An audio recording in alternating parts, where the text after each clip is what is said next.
Hopefully, man. This better work tonight, otherwise I'm going to be really, really struggling. Oh, yeah, there we go. Mentally, I would have been struggling. I would have been like, come on, how can this happen again? But I think we're on. Come on, money.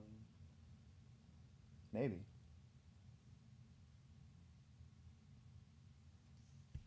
Hopefully.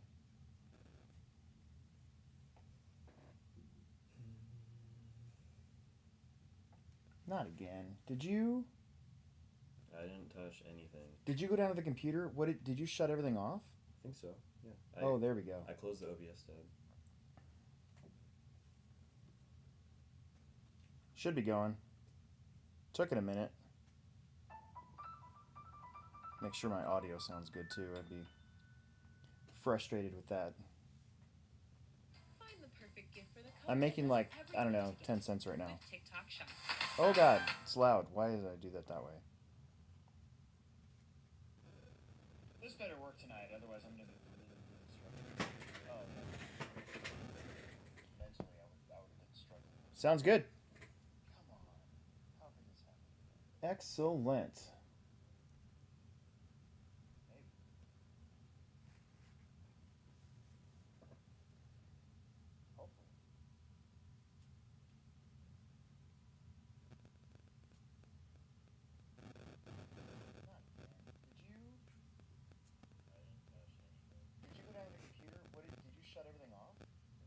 I'm rehashing the last 30 seconds of conversation. I can always edit it later. That's okay. Anyways, hey, if you're in the chat, let me hear you. And here we are.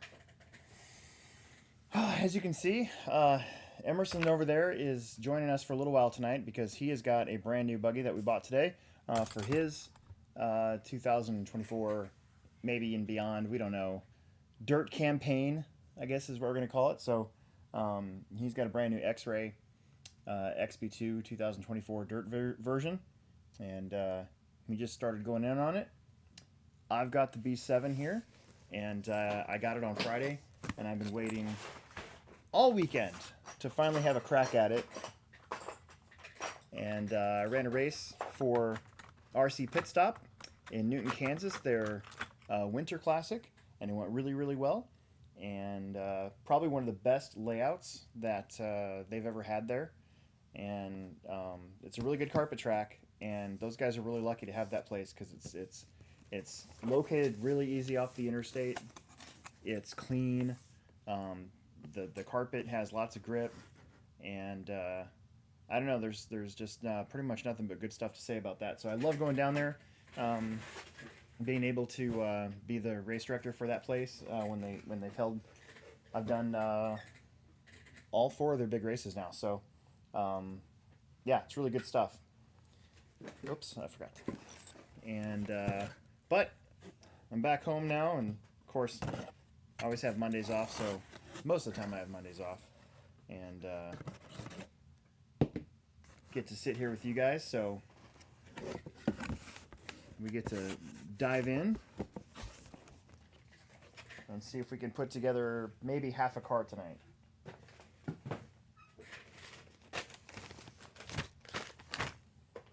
I feel like we just did this with my my RC10 CC. I'm sorry, not CE. That would be cool if it was a CE, but it's not.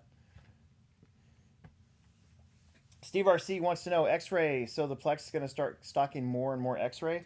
I mean, we've started carrying more parts. When guys like Ronnie and Jarman bought their X-rays from us. So yeah, I mean, probably. I think for Emerson and I, it was more just like a, I don't know. What do you think? Just try something new. Tried something new. Needed something different.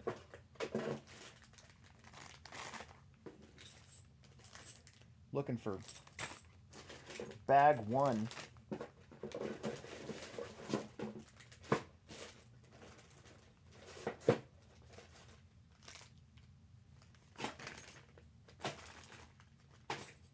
It's got to be, that's bag 1.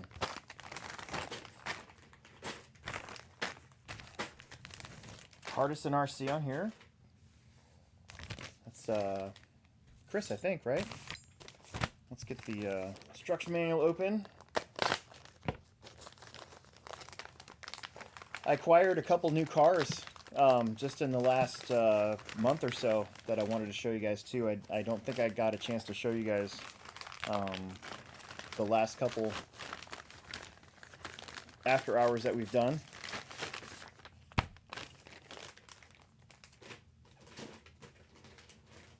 Show you that real quick. So a friend of mine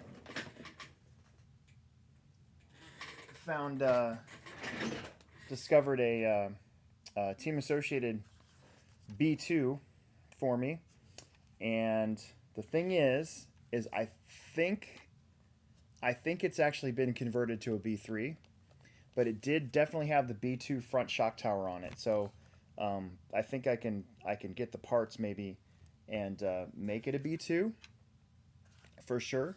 But I when we got it, I kind of looked at it. It's got RPM front arms on it and RPM spindles, and I put it right next to my B3, and it's basically identical. So, but that's okay. It's look at this car. It has a battery strap on it, which is always really important because you always lose those. And yeah, so that's number one. And then the other one. So my brother-in-law has had this, and we were over there one afternoon doing something for those guys, and I was in their basement. I looked over and I saw this, and I'm like, what? I didn't know you had that. And if you told me, I don't remember. This is a Kyosho USA 1, and it's got the Kyosho Mega motors on it. Those pink motors right there. And it does have all the parts in it. They're in a bag that I got put away right now, but USA 1. And J Concepts actually makes a body that is a replica of the original USA 1 body, so I can actually get this together. The tires are in pretty good shape. They're not rotted out or anything like that. So, yeah, I did some work for them with actually the car that we worked on a couple weeks ago, the Team Losi 22. I think it's a 2.0, and for getting that thing ready to go, he just kind of let me have this because he knows I'm kind of a collector, and I thought it was pretty cool. So I don't know if I'm gonna actually try to get this one running, or if I'm just gonna put a cool looking body on it and put it up with the rest of them. But that's pretty cool. That's pretty freaking sweet. Had two bodies. Both of them are painted, but that's okay. And then for those of you guys, I wanted to show my finished RC10 CC. I did that short just to kind of, because I was so excited I had to do a short about it. But really excited to get this thing done. This is just gonna be a model, right? It's just gonna sit over there. It's never gonna be ran. So I left the body clear, but I did put the stickers on it. I thought that was a pretty cool look. I cut out the dude, so the dude is in there. You can see that. And then there's a Novak 410 M1 in there for a speed controller. There's a Futaba, what is that? That's a 90 S9101 servo.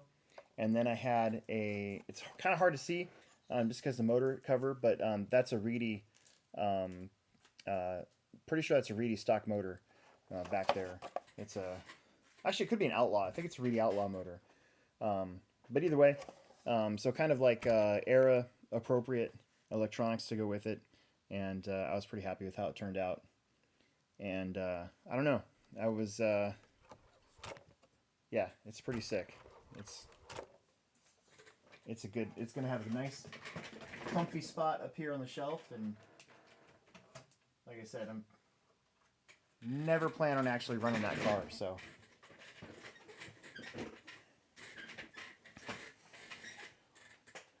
Dalton Conrad says easy access diffs with an OK sign there for you, Emerson. And Anthony Santi got his B7. I sold that to him. Anthony Santi got a B7? What? I sold it to him. What? What? Anthony's been a Losi guy for the longest time. So, interesting. We sold, actually, I actually feel, so I showed up today to the store for like a half second because I needed to pick something up. And I talked to the other manager, Tim, and I was like, hey, how many B7 do we have left? And out of all that I ordered, we only have 2 dirt cars left and carpet and a dirt car. and 1 carpet car. So. I only saw 1 dirt car. Huh? I was looking at them today. I only saw 1 dirt car. Really? Yeah. Oh, well then we sold more than I thought. So that is great. So that makes me look really smart. So appreciate all of you guys that got your stuff from the Plex. We have a lot of really good loyal customers, so I don't really worry about that too much. But yeah, it's a good deal. So. Really skimp you out on the dish freeze. Is Emerson gonna paint my B7 body? Who said that? You know, I'm not sure yet. That's like your 6th order, dude. He hasn't. So he was supposed to paint my Techno body. He was supposed to paint. You returned it. Well, that's because you were taking too long. He was supposed to paint. He's got it. He's got it covered with liquid mask over there, but he still hasn't painted it yet for my B6.4, which I'm actually going to keep. So I'm keeping that car so I can race carpet at Muscatine this INS series. And so I am definitely going to get that body painted so I can get my colors back on it instead of just solid red. I'll do it when and yeah, I don't know.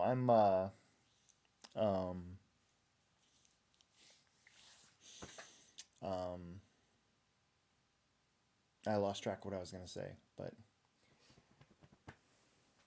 balls. Yeah, whenever TLR comes out with their new car, like in 2028 or something, I'm definitely gonna get it and try it out. Anthony Santi just came on here and was like, I'll try the new car, the new TLR car whenever it comes out, if ever. I agree. Might be a ready run. No, it'll be a kit. Nick Nuthouse wants to know, do you think we'll see an associated 4-wheel drive this year, or will it be 2025? I haven't heard too many complaints about that car myself, so I think maybe that one might probably be new either at the end of this year or next year.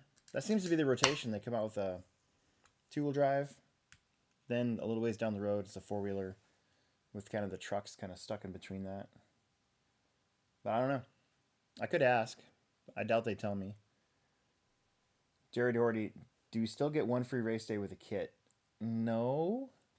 We haven't done that in a long time. But I don't know. Maybe we'll work something out. You just got to text me.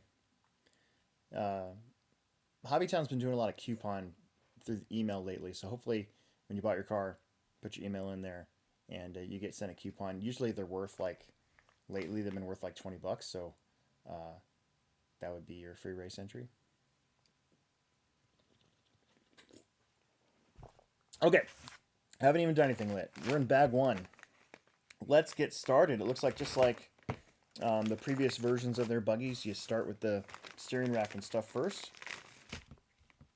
And of course, I was going to buy the aluminum rack and I totally forgot today. That's okay. That's all right. I want to see that rear diff case. We'll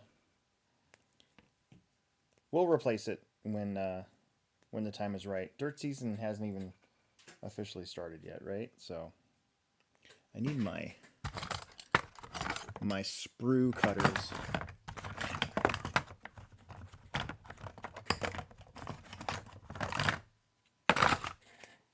Maybe. See some on here I haven't seen in a while. So Wolf Tracks RC.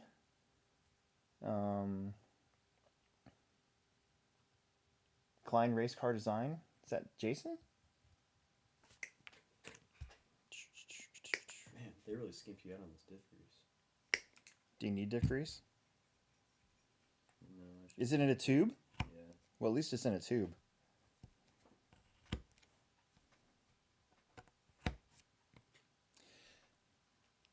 The cool thing about this is like I haven't touched his stuff in what, more than a year? I think so. I mean, I messed with your car at Fastlane, your 2-wheel drive car. You know, when I put all the regular stuff back on it. But does that count? I don't know. Haven't messed with his 8 scale. He's done all the work on it. I'm not going to do any work on this car. Haven't done any work on his truck. It's pretty awesome. Watch out his dial Saturday. Yeah, I forgot all the upgrade parts. Look at all the bearings.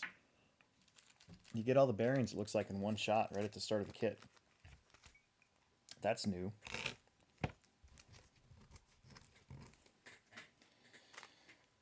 That is new. I don't want to spill them all. But I did just... shoot. I did just bury the ones that I need for the steering rack. I'm so glad the stream's actually working tonight because for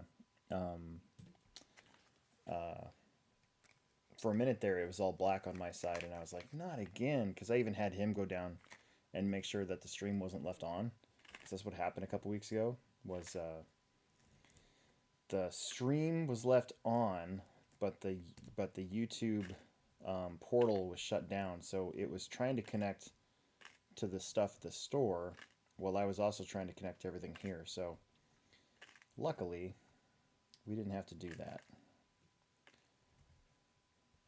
A couple questions coming in.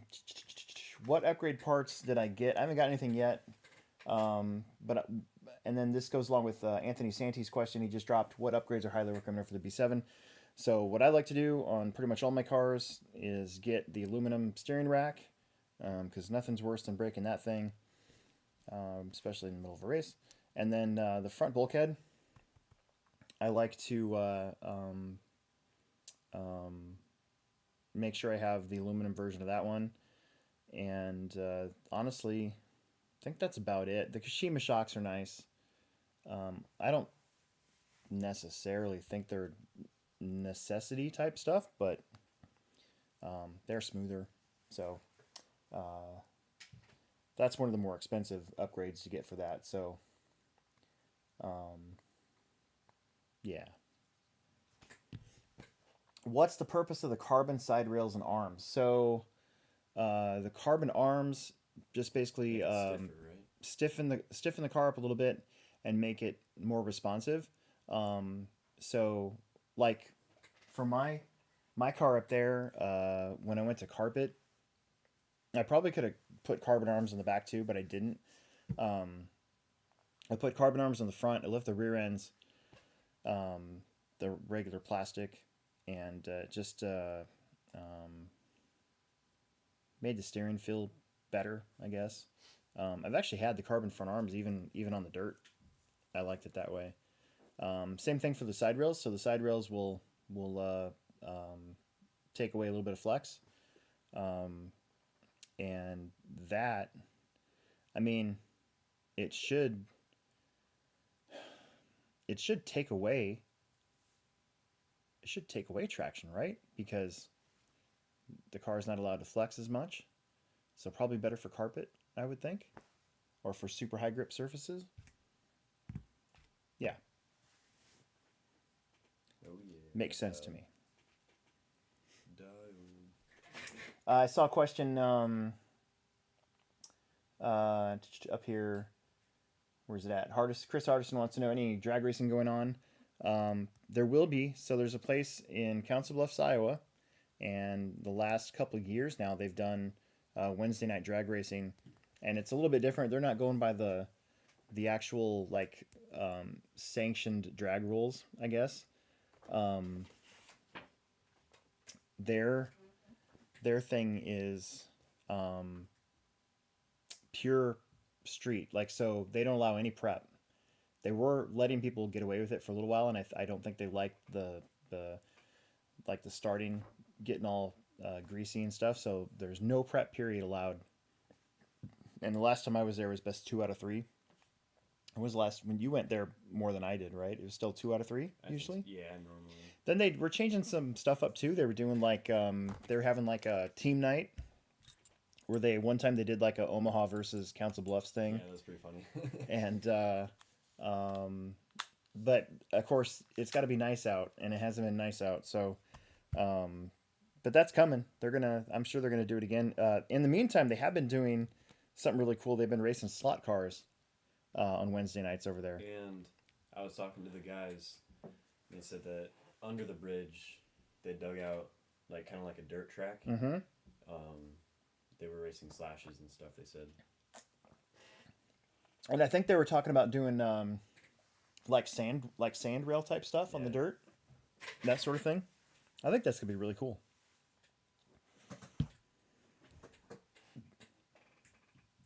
I mean, you got to break it in, but I know.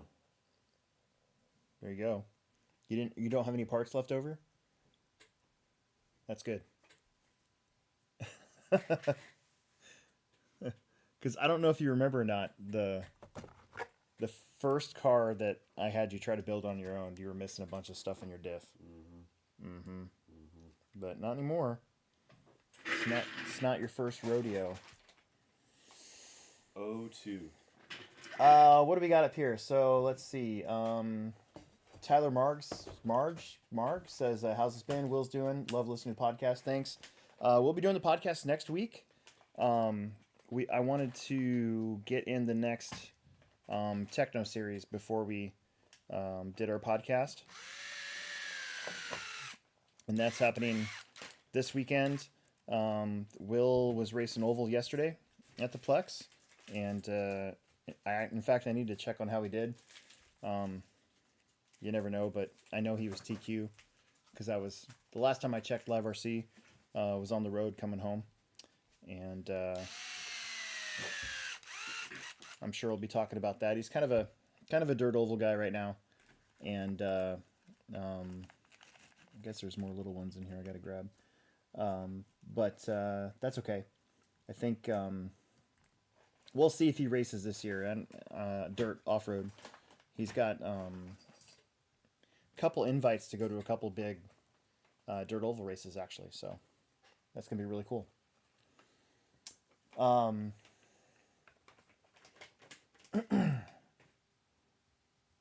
Yeah, Holmberg's on here, and yeah, that's I mean the weight thing too. Carbon plastic is definitely lighter.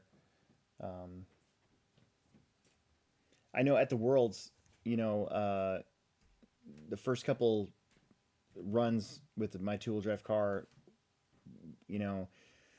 it was so different because you're running slicks with no sauce on a track that hasn't had any sauce on it. So it was a struggle, and I kept calling up Will, and I'm like, okay, help me out here. What else can I do? What else can I do? And one of the things we were throwing at the car was trying to make it lighter. So that's why I went to the lightweight body, which is why it's a solid red body. I went to a smaller battery, and he told me to put carbon arms on it, and I'm like, well, I already have carbon front arms, and I wanted to leave the rear alone to get that flex in there. So let's see. Tony's on here. We got a lot of clubs seem to be going dry this year. Yeah, I think the last time that I went drag racing, I was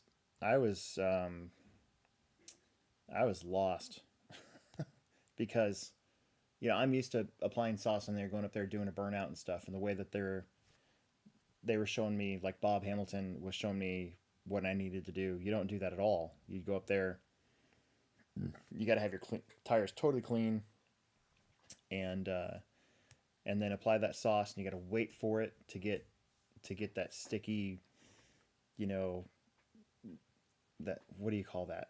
Like that web that comes off of it, and it's got to be just right. And I was not prepared for that at all. And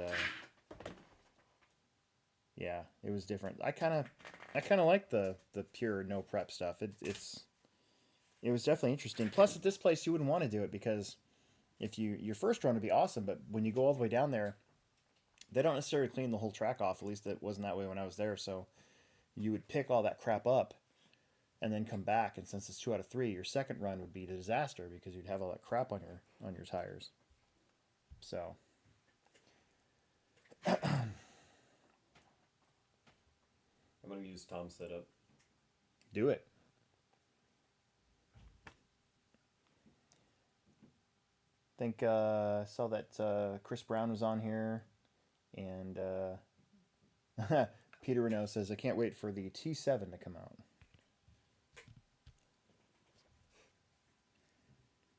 So we're going to take this and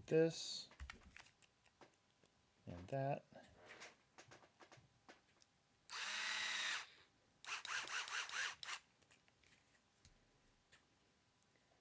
Waiting 2 years for carvers.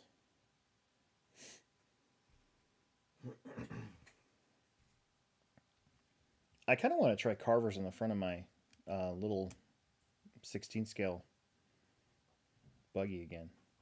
Like I want to put truck tires on it. I want to make it kind of a truggy look, but use carvers. I don't know. It's a thought. Okay, now. Is that the wrong thing? I'll be back. Steering head bushing. There's 2 of these here. Is that the right one? Aha, okay, good.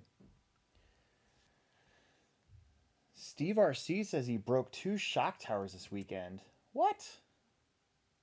I didn't think I made the track that hard.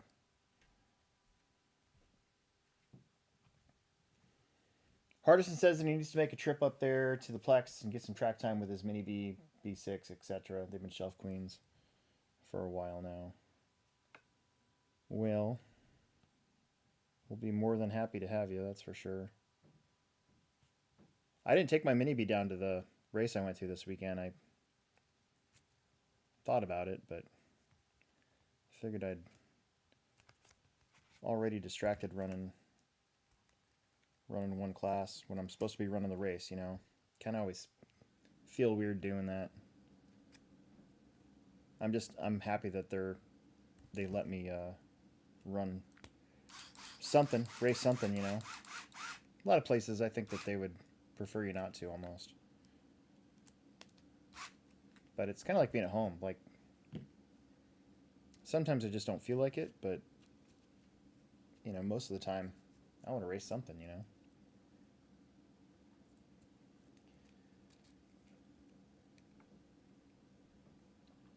I think Peter, I think the reason why they don't make him right now or haven't made him for the stadium truck is just like, I bet you they just did not see the demand there.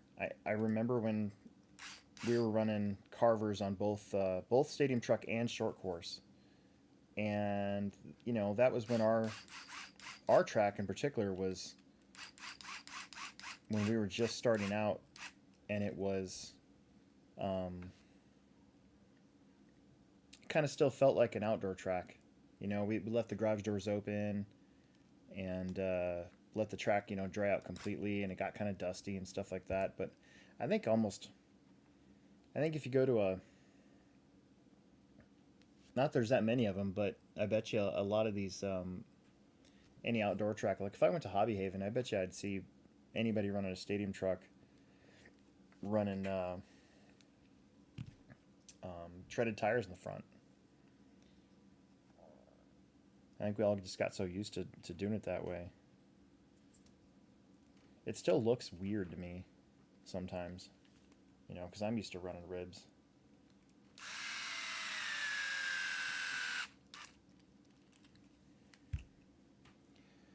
I still think, yeah, you're right about gas truck. You would think that there'd be demand for it with the gas truck stuff, but I'm still skeptical that gas truck's ever going to really make a legitimate comeback. I hate to say that, but I'm still skeptical. I think gas truck bought them all. They probably. Okay. There's that, and then.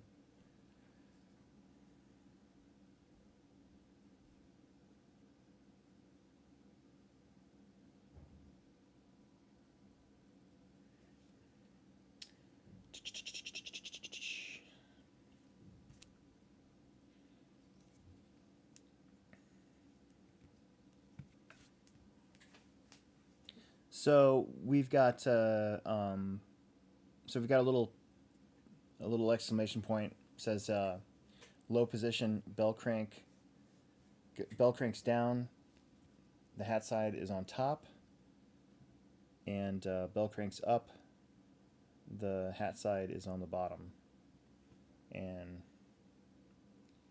so you can take these, and you can flip them to make the bell cranks either go up or down, and that's for front roll center. And then it's got the shim now. That's new. That's brand new. I don't know if I can show that to you guys or not, but it's pretty cool.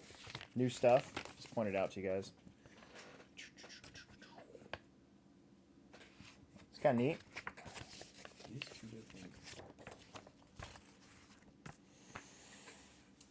Dallas Boyd's on here has got that shelf queen up there. So yeah, it's right there.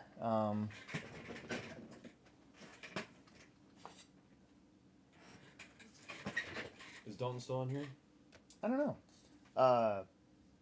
Hang on a second. So yeah, it's a B2 Sport, and I said this earlier, but I think it's been converted to a B3 because the front shock tower. So there were two shock towers in the box that it came with, and one was, I believe, a B2 shock tower, and this one is a B3 shock tower.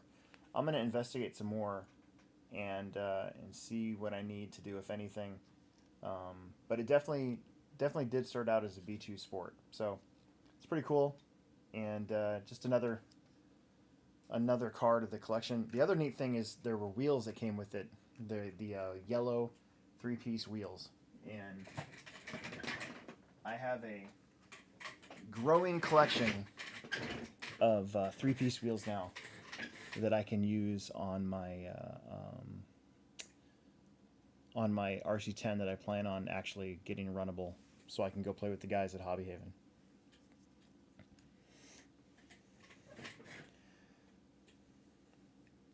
Anyways, all right. Let's get this thing on there.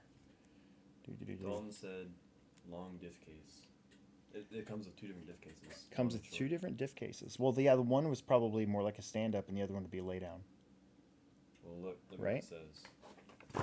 Dalton said long because it moves the motor forward, which makes sense. Yeah. That's this one, right? This one's the long one. We'll look at the difference one. Yeah, it's just like the Associated. Like they had a stand-up case. So yeah, you want to use that one. Long one. Yeah, for sure. Cool. John Chappelle says, never liked those 3-piece wheels. Had a cheap tool and it didn't work well, all those. You know, one time I called up our Hobbytown here at Rockbrook in like 1990, 91, I think. Because I'd just gotten 3-piece wheels for my JRX-T.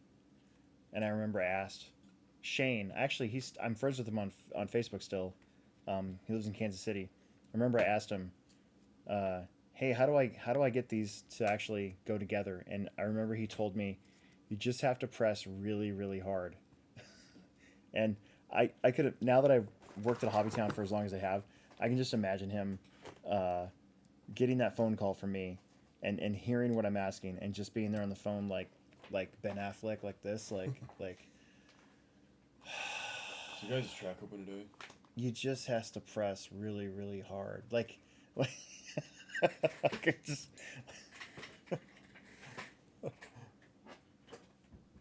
oh, dude, where's my MIP 2.5? I have like 3.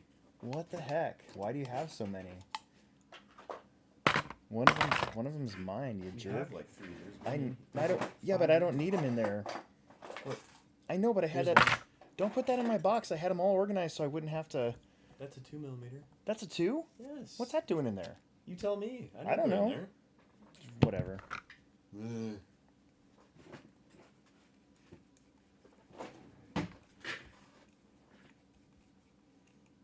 Smoking Rats on here. That's Bill Grieve. Not Bill Grieve. Jeez, Bill.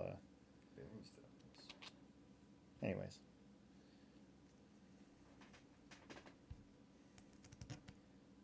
I think Bill Grieve's like a.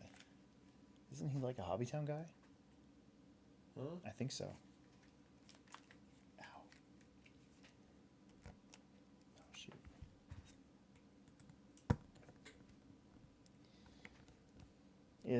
Chris is on here. I meant to go up and get my Hot Wheels that I found in Wichita this year.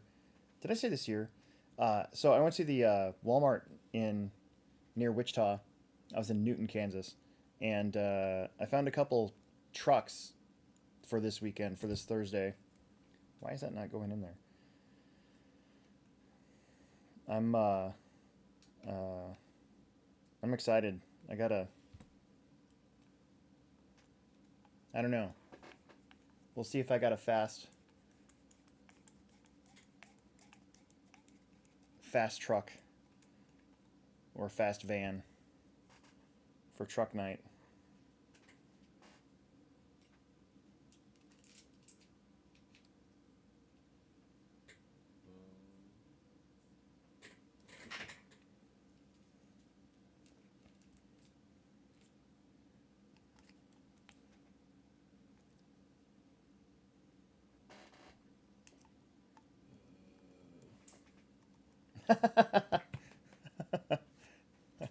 He said he's gluing truck bodies on purple cars.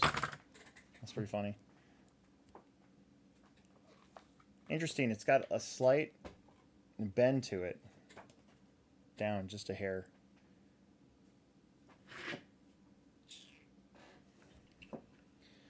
Okay, let's get the chassis out.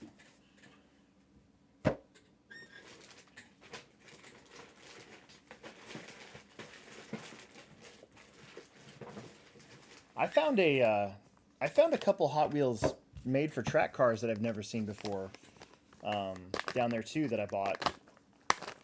It was from a different batch because the batch number was different, and I don't know enough about Hot Wheels to know exactly what I'm looking for, but I did notice when I looked at them that the batch number on the back was different. So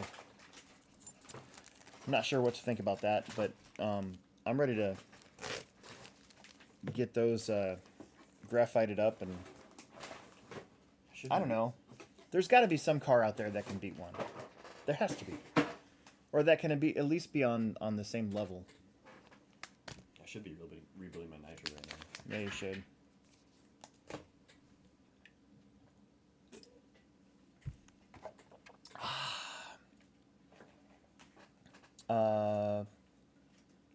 Bag 2. Where's bag 2 at? Bag 2. Why don't they label them by letters anymore? Because now you can't do the whole D-bag thing when it's funny. D-bag. And then the best thing about the D-bag thing is like your non-RC friends, they don't really get it, right? D-bag. Well, I don't know. Do you have any non-RC friends on Facebook? You have a lot? Okay. What?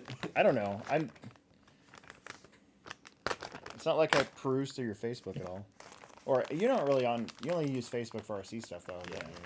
You're more of a Instagram is more of a Instagram, Snapchat, social. My socials. My socials. Get my social up.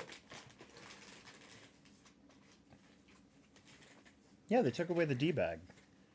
No more D-bag. They probably did it just because of you. What do you mean? No, trust me. More people do D-bag. They don't care. Everybody does the D bag thing. Or they used to. That is a giant pin. Okay. Rails. There's our thing there. There's that. There's this.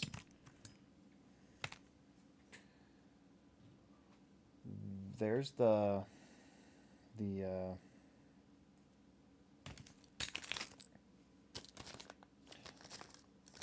look at that. That's something new. They include. I guess I did read this, but just to show you guys, if you didn't know, they actually give you the bulkhead in aluminum already, so you don't have to go buy one. So that's cool. That's pretty cool. It's also way smaller than the original like B6 version. That's crazy how much more arms too. How much more narrow that chassis really is. That is great. That really is way different now that I have it in my hands. I think everyone's going to that short block, long arm style. Yeah, for sure. I missed a couple on here. Let's see. There was one up here. RC10 talk. I basically stay on the vintage side of the hobby, but I've been thinking about getting a B7. Haven't raced any buggy newer than a B3. So yeah, my goal is to get one of my RC10s actually up and running. They both mostly just been like collector pieces, you know. I've almost been afraid to drive them, but I feel like it's becoming more and more of a thing to get them running again. And I think I remember Jason Rona talking about this on the Ripcast not that long ago, where he kind of had a feeling that like the vintage racing was gonna sort of start to become even more and more popular, and I can definitely see that. I think there's a yearning to go back to like an outdoor loose dirt style of fun racing as opposed to the super high traction carpet and dirt. You know, your tires have got to be just right, and they got to be, you know, broken in a certain way, and I think there's almost a yearning to get away from that sometimes. I like either way. I enjoy carpet most of the time, and I do love our dirt. I really love our dirt track. So, but I do kind of miss the throw and roost and stuff too. So I can. That's my plan, is to get at least one of my RC10s up and running for like a vintage class. Actually, I don't mind carpet when my stuff works. When it doesn't work, it's kind of annoying. Like, truck was fun this weekend. Phil Adrian, I'm a brand new Hobby 10 employee, but I specialize in Warhammer card games and board games. With my minimal knowledge of RC, what can I do to better serve customers interested in RC? Would I be better off passing them to a more RC knowledgeable employee? Well, I mean, as somebody who's trained quite a few employees now, because let's face it, a lot of our part-timers are, you know, teenagers who kind of already know RC a little bit. But I have had a few employees throughout the years that have been mainly models or trains or just flat out don't know anything about RC, period. There's in fact, there's one right now that we have that, you know, he's been getting better and better.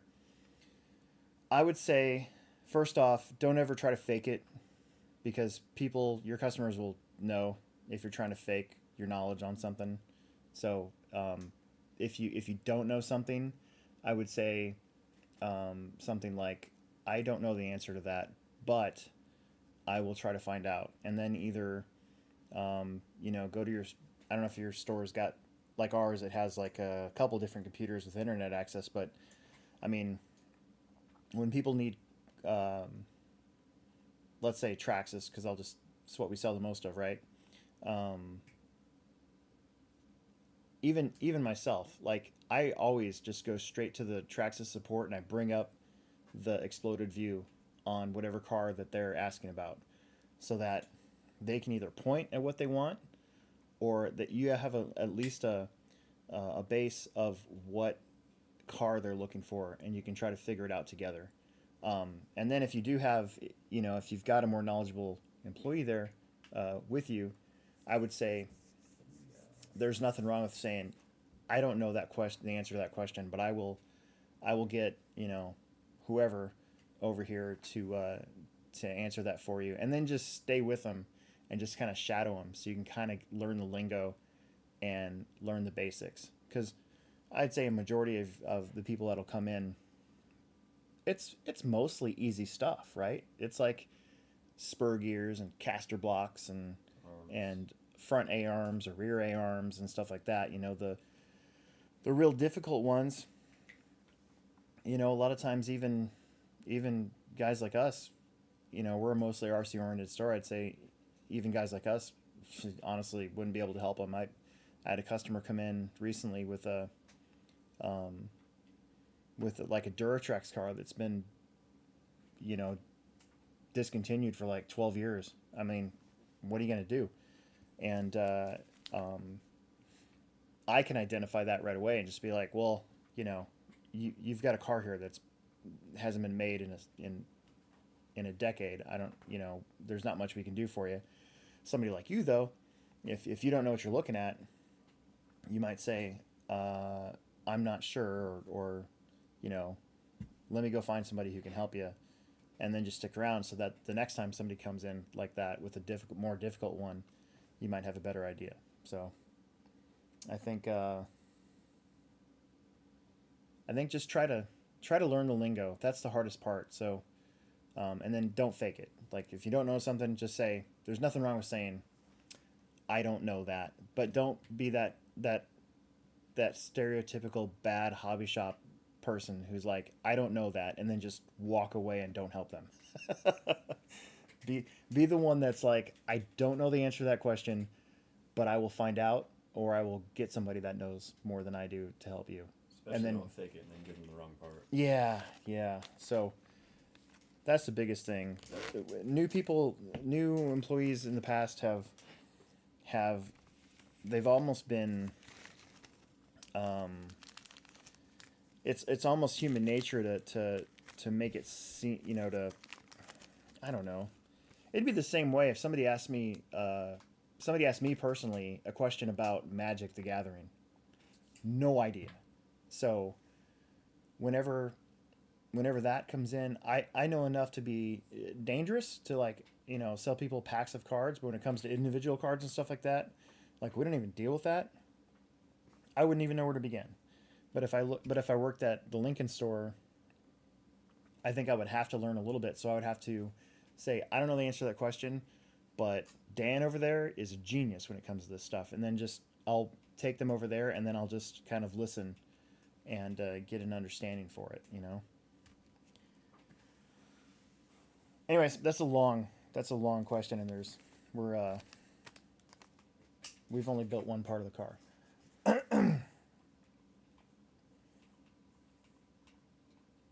Ribkins said he dropped his nuts in one of those B7 videos. I was gonna watch those, but I haven't had a chance to yet.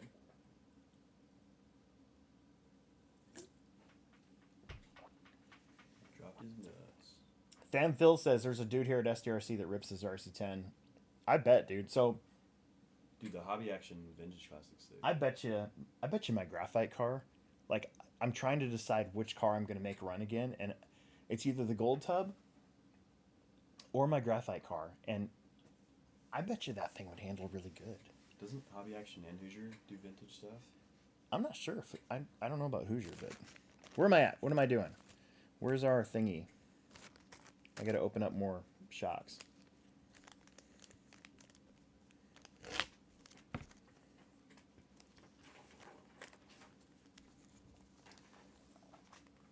Ah, Phil's from the new San Antonio store. I heard about that store. I heard about it opening up, so interesting.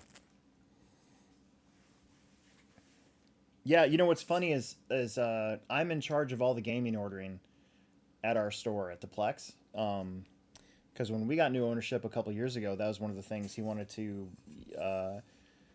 We never carried games before that, and so it was all new to me, and I kind of had to have a crash course. So I actually called I actually called Dan in Lincoln, the Lincoln store, because they're the #1 gaming store we got, right? And talked to him about stuff and you know, maybe what we should start on and all that. And the guys at Games Workshop have been really, really good, and that was actually really, really easy. And our store sort of, I had a lot of Magic, obviously a lot of Pokemon. We did the Warhammer thing. We didn't do like the full.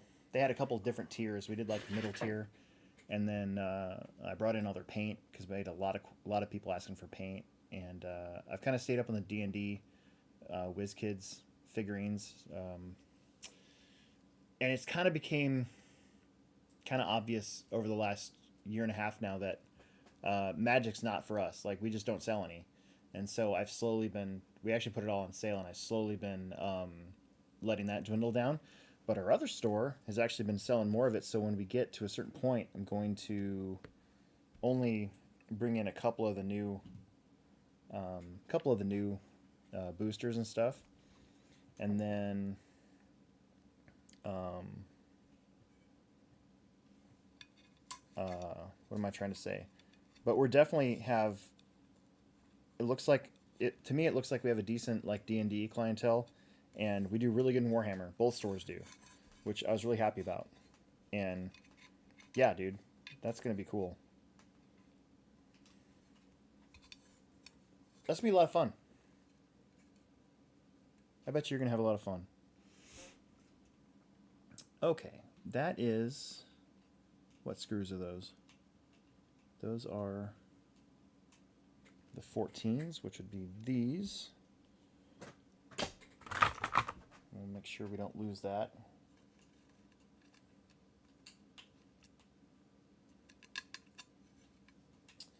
Back up here, RC10 Talk, he says he races his B3 and T3 locally, outdoor dirt, pins and ribs.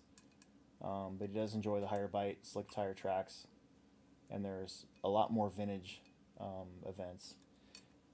There was, I'm kind of bummed out. They're having a gas truck national or something like that at that track that's holding the gas nats this year. And it's the same weekend as our J Concepts race.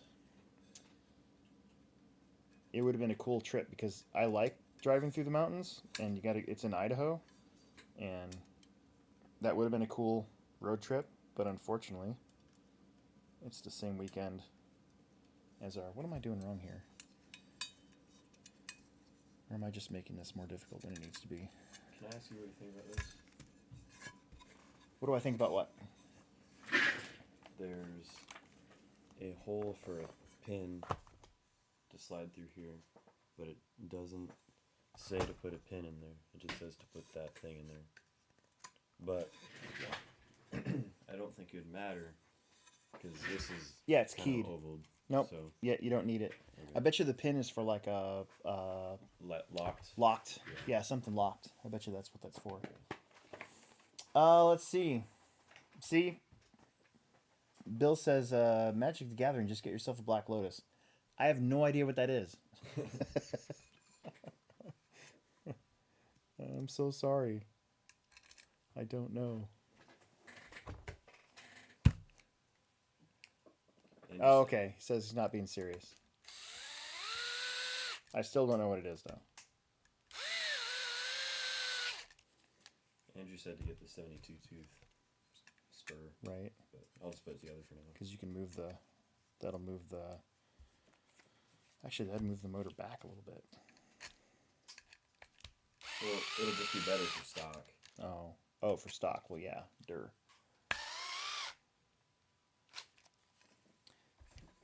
Thanks, Phil. Good luck down there. Oh, it's a $30,000 card. See? I had no idea. Now it makes sense. There was somebody came into our La Vista store and bought a bunch of oh god, what's the name of that Disney game? Lorcana. Bought a couple packs of Lorcana, and they ended up pulling out like a $200 card, apparently. thought that was interesting.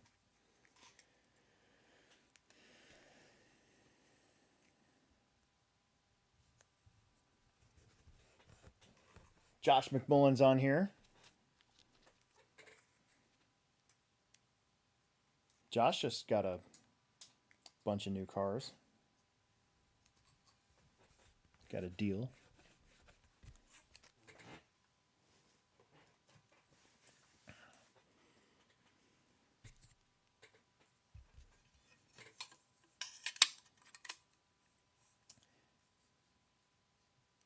That's an enchanted rare.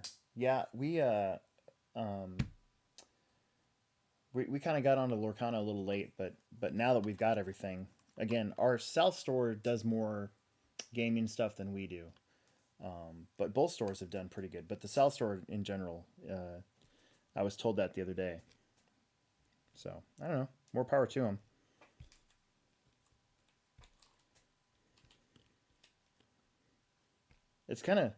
I'm kind of glad we don't have that in RC. Could you imagine like if like 1 out of 100 kits had something special in it? Oh, that's really cool. You know, and only one person. You know what I'm saying? Are you listening? He's not even listening. No, I'm listening. You guys are listening though. That's all that matters. 1 out of whatever car, whatever. Now Phil's leaving. Is that a 1.5 or is that a? It's a 1.5. Great.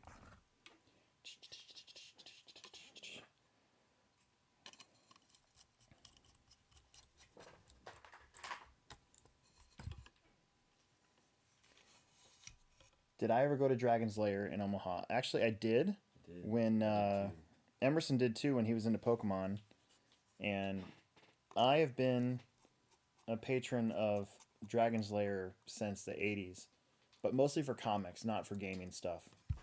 So one of these nights when I don't have a brand new car to build, and maybe one of these nights when I'm gonna do my next Bandai model on here, when stuff kind of slows down, maybe I'll get all my comics down and see what I got up there, because I always kind of forget. My sister actually got me. I might have showed this on here before, but hang on.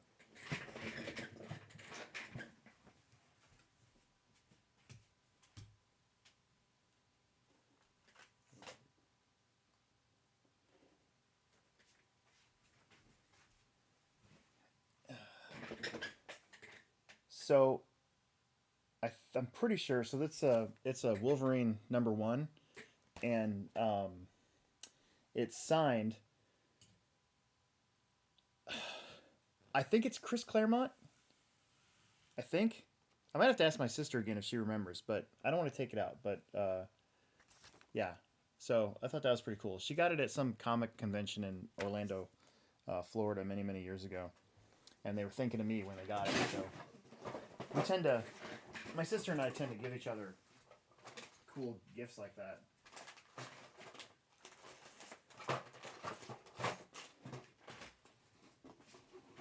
But most of the stuff that I have is X-Men related, and an Image and X-Men. So mostly X-Force, X-Men, X-Factor. They had that Magneto thing where if you bought like a certain number of comics, you were given the Magneto like 4 series comics or whatever that had his origin in it and all that.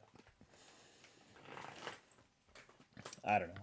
It was a while ago. It's all up there. I have it all up there, and I actually have them in RC car boxes. So I get them out every once in a while, but it's been a little bit since I've actually gotten them all down.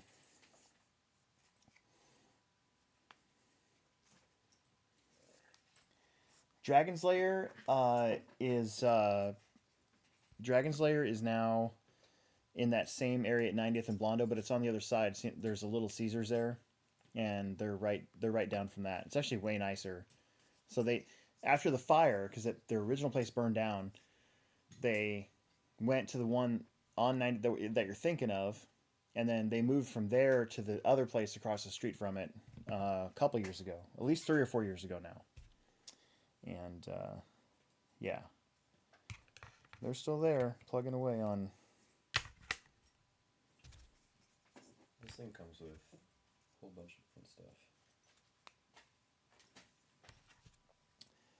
Hardison says Batman house here. Yeah, you know, I never really got into Batman that much.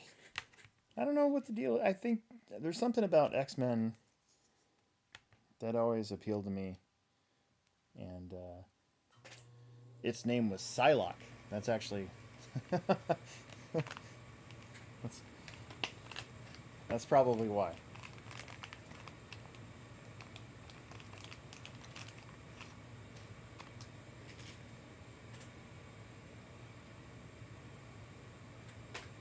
So I don't actually have a servo yet for this, so I'm gonna have to leave that out too. Hey, yeah, I couldn't find the. Because I'll have to take care of it eventually. I couldn't find the server on my 5.0. I'd use one from the 4.0. Really? Yeah, it wasn't in the pile of stuff. Huh. Weird.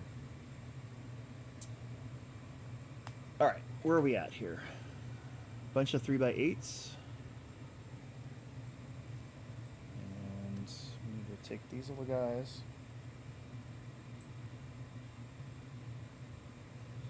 And Spawn. Thanks. Yeah, I have some Spawn stuff too, actually. I forgot about Spawn. Hey, reach down there and grab those 3 VHS tapes right there. Check this out. Hold on, there's something wrong with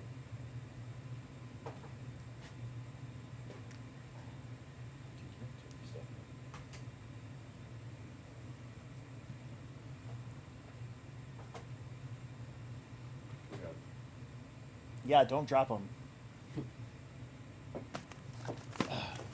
Spawn.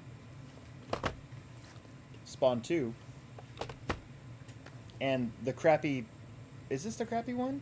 No, this is Spawn 3. Sorry, yeah, there you go. So, Spawn, Spawn 2, Spawn 3, on VHS. Okay, put those back. Show these. Okay, show these. Okay, I will when it's appropriate. It's not appropriate right now. I had Spawn little action figures from McFarlane Toys, too. I don't know what I did with those. I'm actually kind of pissed that I don't remember what I did with those. In fact, I think my stepbrother got them from me. But I love that series. It was on HBO. It was a dark, gritty, almost X-rated cartoon. You know? Totally vastly different than anything else Tom ran that was out there at the time. Tom ran up in center on his C&D block.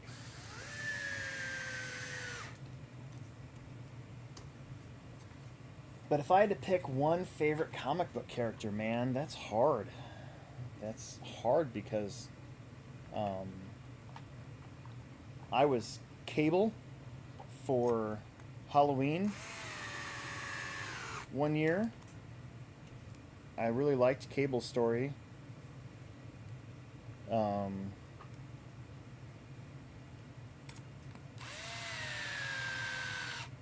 Spawn's a good one because it was so original, in my opinion.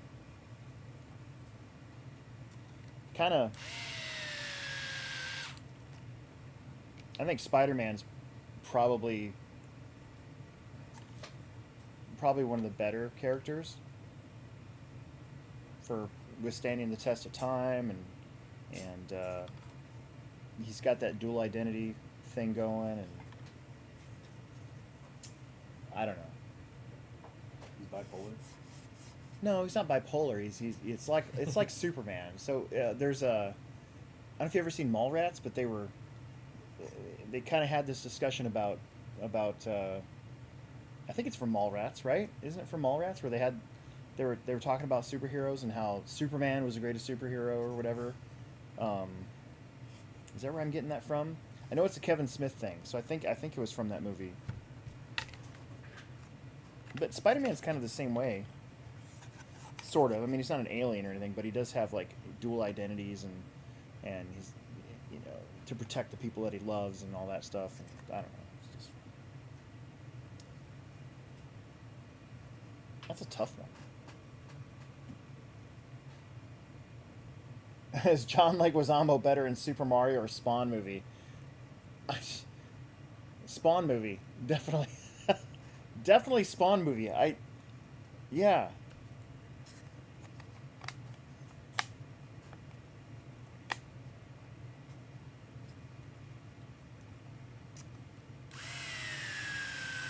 Dude, I was thinking about that guy. No, Koopa was Dennis Hopper, wasn't it? In that one, he wasn't the weird guy that got busted for like child porn or something like that. That's Howard the Duck, I think, is what I'm thinking of. The principal from Ferris Bueller's Day Off.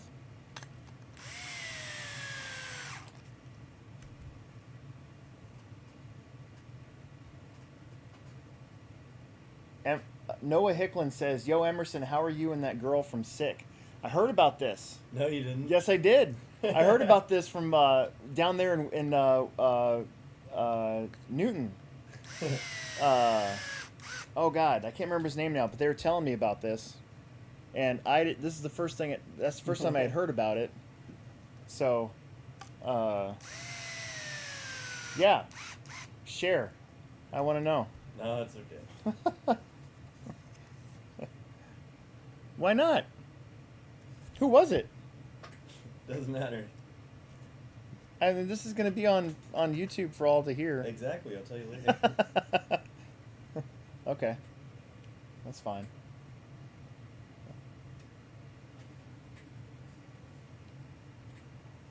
We are going to use a fan. I do like using fans, even in mod. It's just, I don't know.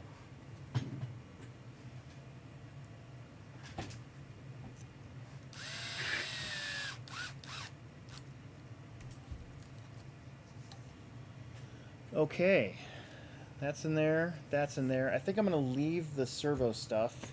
Actually, hang on a second. I might have a servo. Oh, I hope I don't bump the camera. Now would be a perfect time to tell people about what was going on. He's just got his head down. I'm focused on these pills. You're ignoring everything.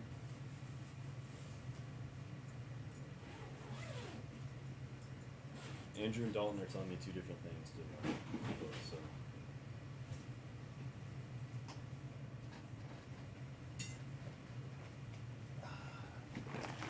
I might have put a servo in here.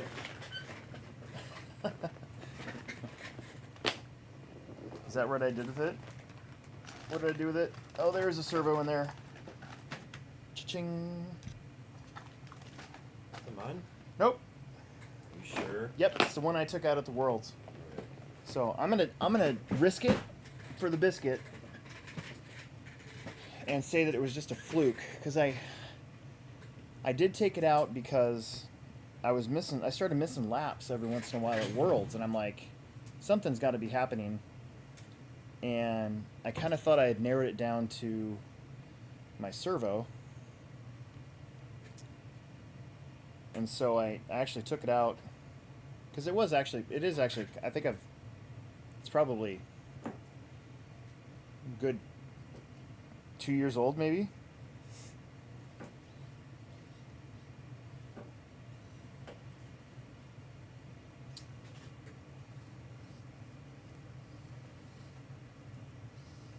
Well, I mean, the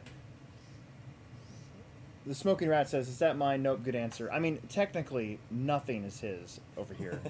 If you want to really look at it, I'm still paying for almost all this stuff, so. See, it's got a little, like, notch in it, and I'm not sure if it's just my brain or what, but I think that's why I took it out. I think I took it out at Worlds because I was like, everything else was new. I had a new speaking controller, new receiver, new servo. The servo was new. I got it before we went down there, and the only thing that wasn't new basically was this. And so I took this out and put the one for my 4-wheel drive and my 2-wheel drive, and never missed another lap. So I think I'm gonna leave this out. I don't think I'm gonna actually use this. So I had planned on maybe replacing the gears in it, or at least opening it up and seeing, but I don't know. You guys, my mic's actually pretty good. Let's see. It's right. It's like right there. I don't know. It's more of a feel thing. So I'm not going to use this because I don't want to go through all that again. So we'll put it back in my box.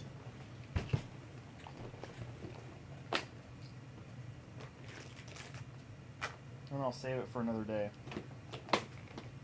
So yeah, I will have to get a new servo. I kind of knew that going into it. Another 160T. I'm pretty sure I've had that servo for like 2 years, so we'll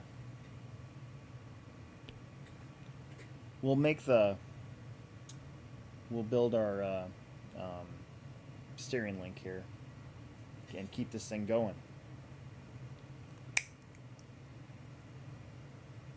Chat's been busy. What else is going on with everybody? I'm hoping everything is well.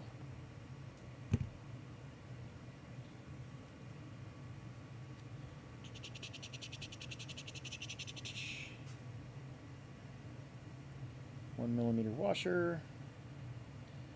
Where's my... There it is.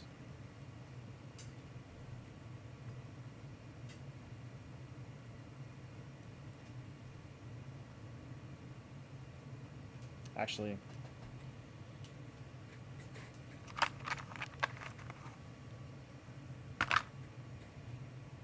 still have some of my Team Losi white grease, assembly grease, that I get to use every once in a while.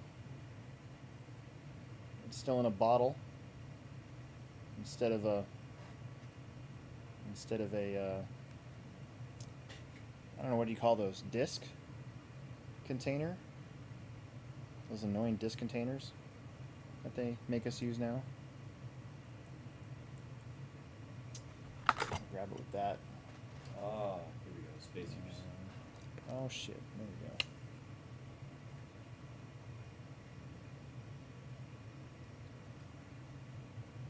Techno Series is this weekend at the Plex, and it's going to be nice out, so Morant's coming. Probably going to be pretty busy. I think with the Super Bowl being on Sunday, I think we'll probably just try to run it all in one day. Unless we get like 240 entries, then I'm 100% making it a 2-day again, because I don't want to be there that late. So.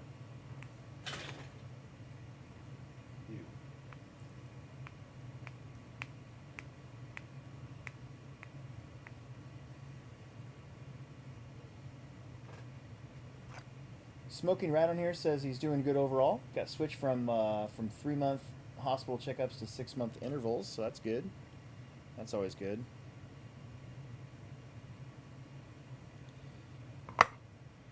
Iowa RC Tracks. If you guys have not gone and subscribed to Iowa RC Tracks, he videos every event that he goes to. It's really good documentation of probably the last 15 years of racing in the Midwest. You can actually see Are we watching videos without the top on of the Plex? You can he's got the 2012 Showdown on there. He's got the whole bunch of Hobby Haven races on there. He's got what did I watch the other day? He's got the Midwest Regional Championship from Rockford on there, where I win 2-wheel mod and 4-wheel mod for no reason. I like to go back and watch that race every once in a while. So, anyways, I'm sure you read the announcement from TLR about parts availability. As a hobby store employee, what are your thoughts, and how do you tell TLR customers who come in looking for specific items? Well,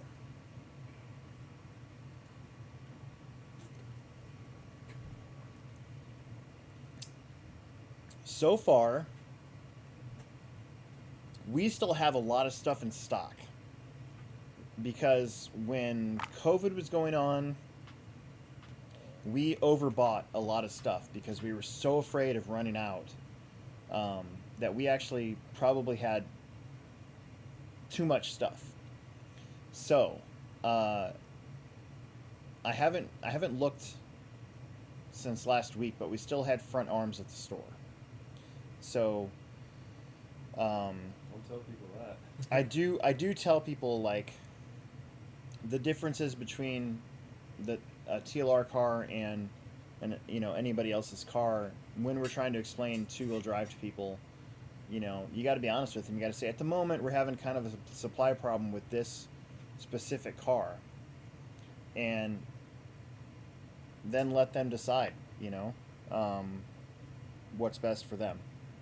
I think that's like one of the only things you can really do. I try not to get their hopes up, but I try not to be a Debbie Downer about the whole thing either and be like, well, you know, they're never coming back. And you try to be non-biased either. I think that's the most important. The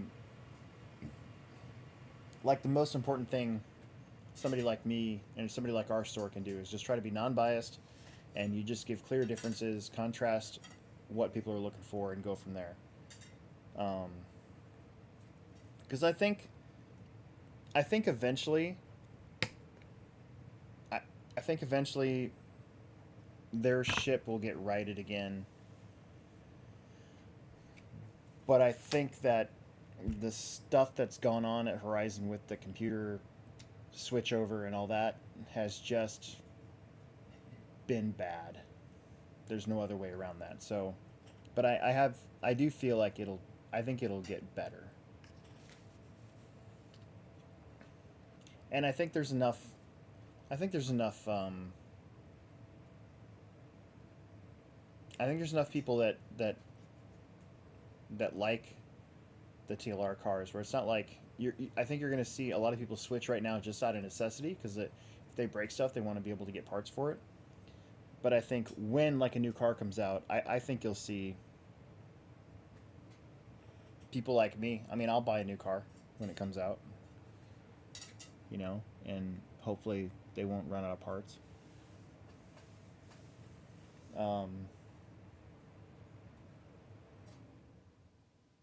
But I think it sucks right now. There's no doubt about it. The biggest thing is you can't like, I don't know, you can't like try to you can't sugarcoat stuff. You know, it's better to just tell the truth. Yeah, right now they're having some supply issues. Parts might start to get kind of weird, but eventually, you know, they're going to get it righted. I think that's the best way that we go about it. That being said, we actually did sell an Elite not that long ago, and we haven't been able to get it back in, of course. But so people are still buying stuff. Okay, I need some 3x10s, and where's my thing there? There it is.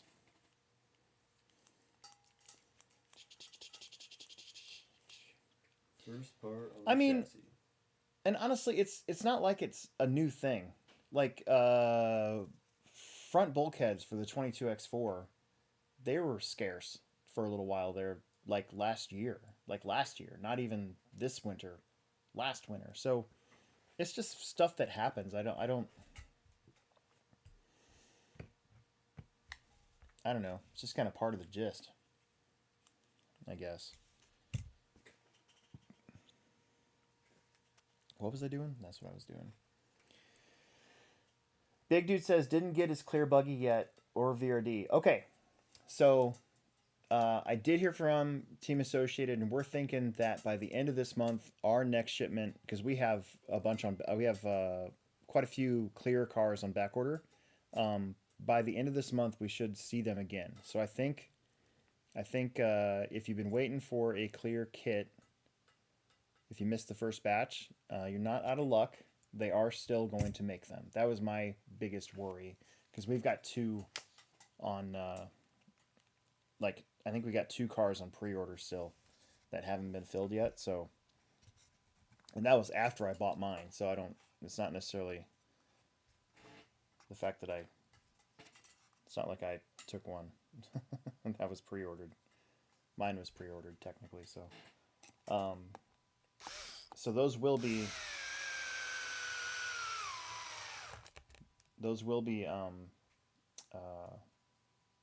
available again.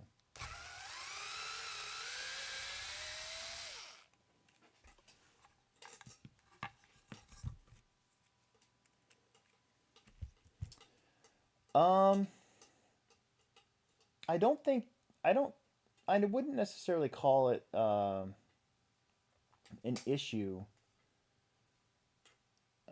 I think that I think they manufacture. I think a Team Associated manufactured like a certain amount of them, and then they just sold out.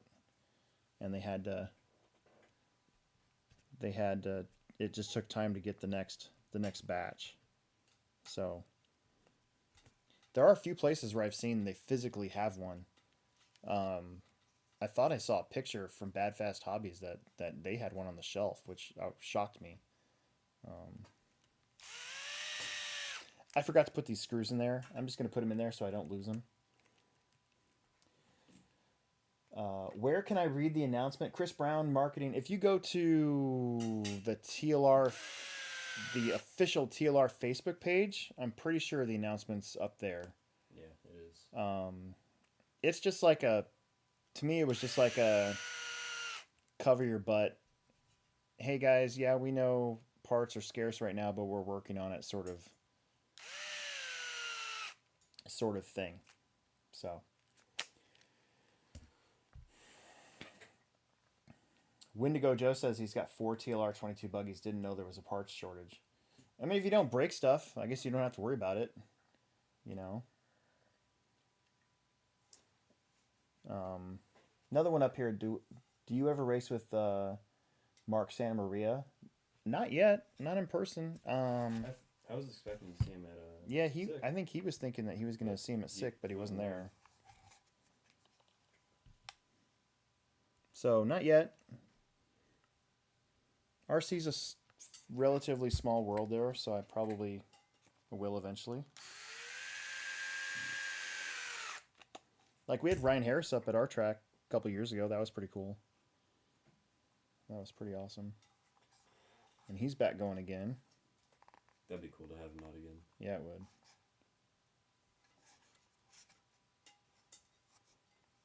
I like going back and watching that video because I win 13.5 4-wheel.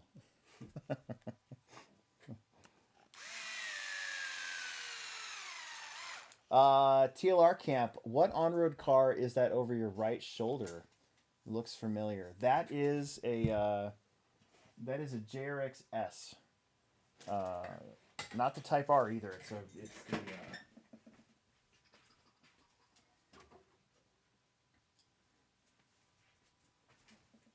I think the Type R had the front motor location. That's a JRX S. Pretty cool car. Kind of ahead of its time back then. Had the floating front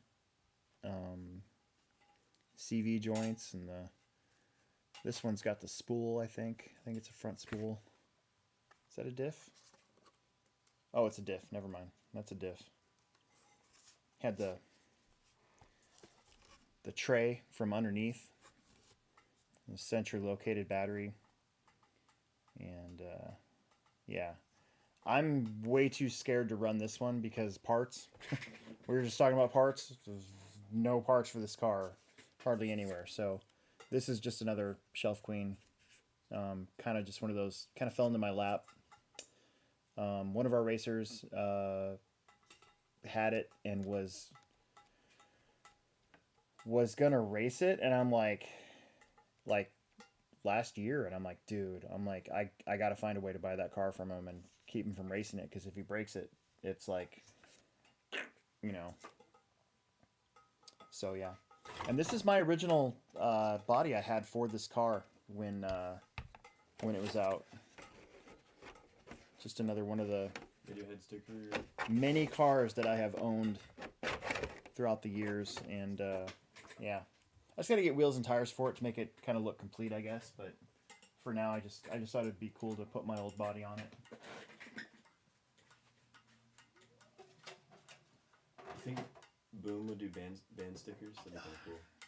I have a TC3 too, which I just picked up this year. Again, it's another one of the cars that just kind of fell into my lap. This is a pretty sure it's a TC3 Sport because it's got the plastic shocks on it. But still, it's the original TC3.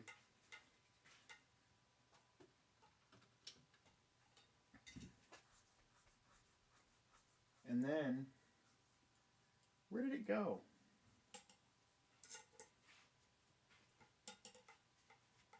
I'm like wandering around. Like, what are you looking for?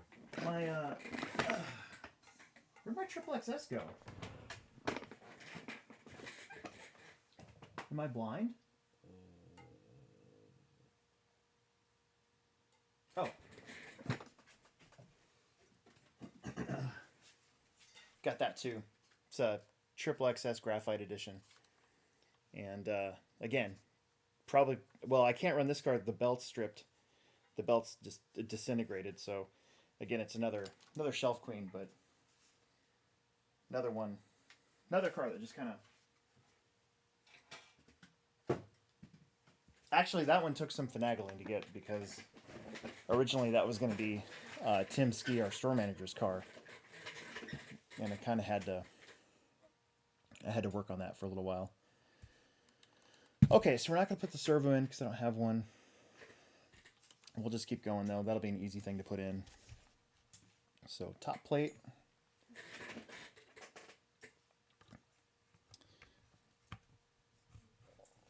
Heads Up says that he's a shelf queen addict. I kind of am too now. Like, the 2020 and 21 were really good years for this back here.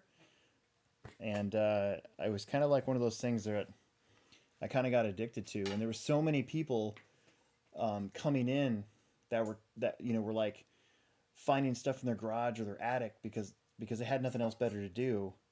You know, they were bringing in all this old stuff, and I'm just like, yeah, you don't want to race that, but I do know a guy that wants that, and I will work something out. I'll give you, this much money. You can just get one of these new ones. I did a lot of that, and those Biden bucks we got, a lot of that went to that, I think. Unfortunately.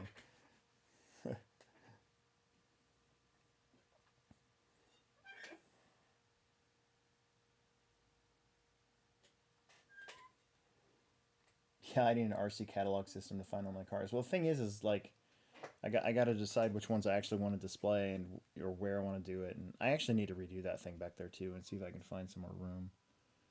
3x16. That's probably these. D's. Don't say it. I know what you're thinking. Don't you do it.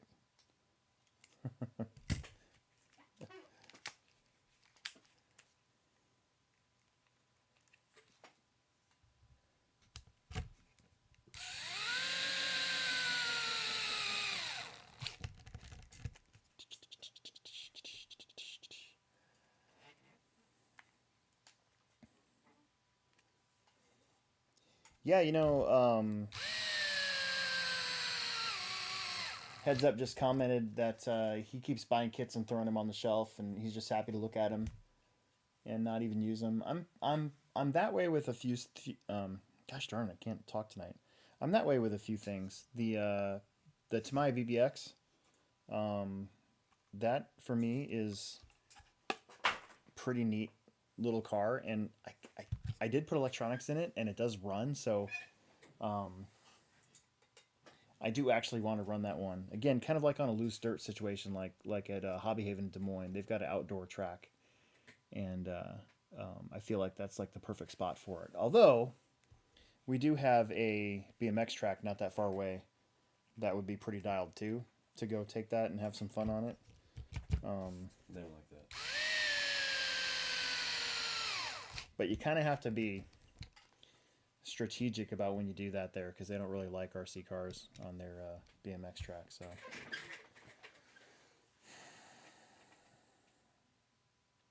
Steve RC said the TLR announcement only mentioned 10 scale. Are the minis affected? I don't think so.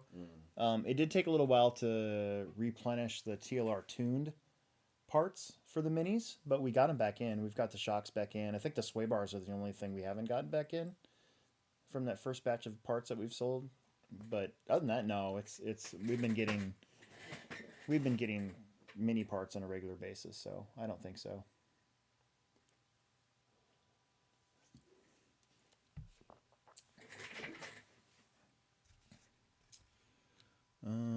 Okay, top plates on.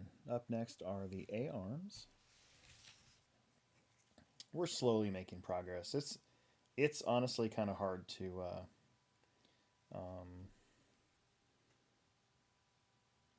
it's hard to get through builds when we're doing the when we're having fun in the chat and stuff. You know, we're trying to get forward on stuff too, but I got my rear diff on. It's kind of fun to go through that.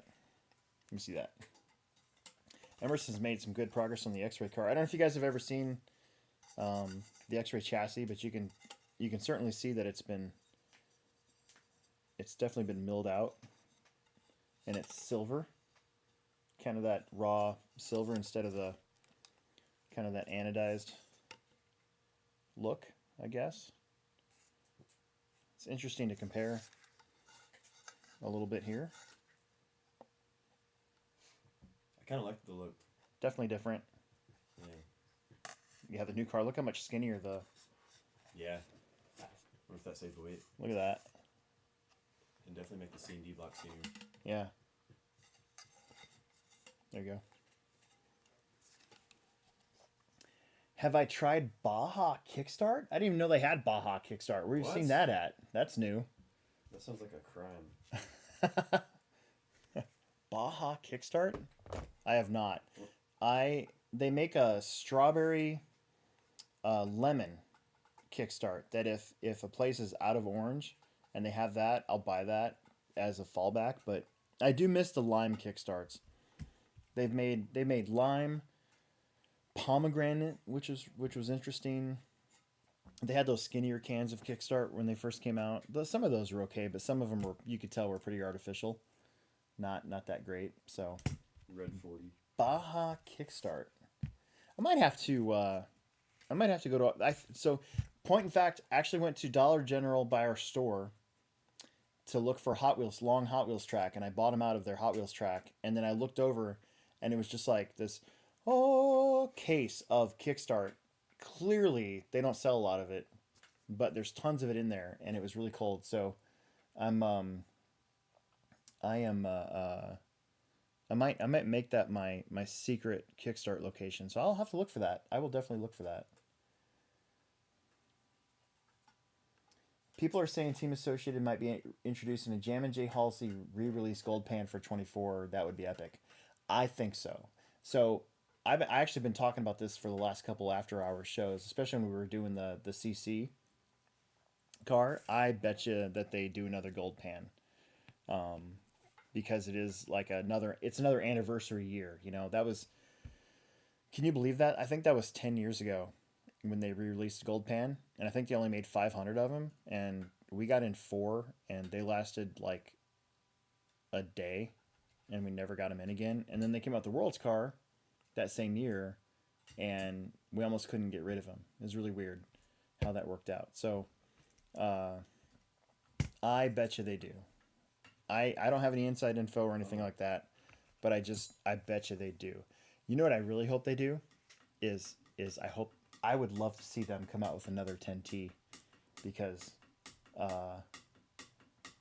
I just I don't know. I already have one, but like, what if they came out?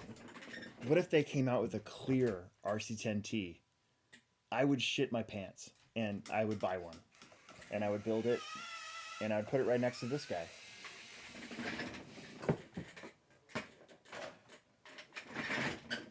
Because how freaking cool would that be? Oh, my chair's so loud. That's so annoying. The drill's got to be the greatest invention. Wouldn't that be cool, though? I think that'd be cool. I think it'd be cool if they came out with a mini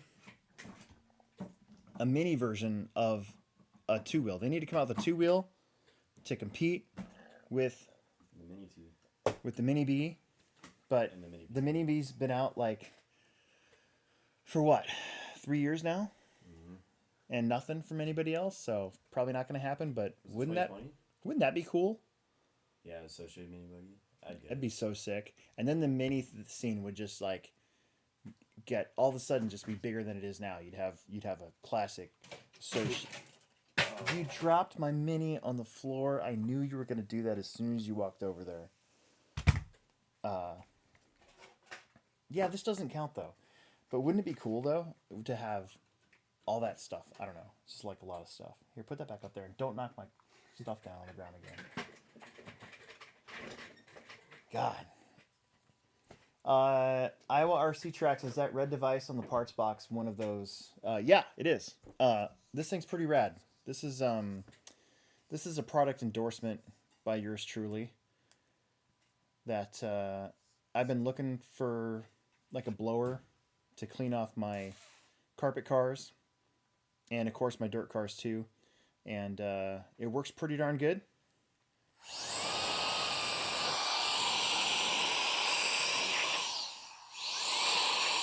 And I haven't even charged it since I got it, so it works pretty good. I do wish that the nozzle would be a little I guess tighter. Like I haven't even looked in to see if there's other nozzles you can get for it, but I would like to see this be a little smaller to really direct the air, but still works good. And it fits in my toolbox, which I like. So it fits right there in my toolbox. You guys get the 5.0 sold. The 5.0.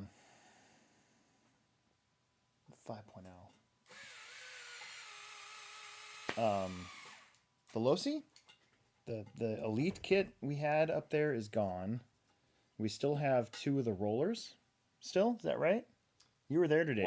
We have 1 roller, so we still have 1 roller. There might have been one behind there. Yeah. So, yes, we did. And we marked down the B6.4s we have, and I think we only have 1 left of those. 1 dirt car. And we have an Xray 23 car that we marked down as well, in case any of you guys are interested locally. We don't really like to ship stuff anymore. It's kind of a hassle. I'll do it, but I don't like to. A lot of times people will hear me on this side of the phone and they'll think I'm being a jerk, but I'm not. I just don't want to make the run to the post office.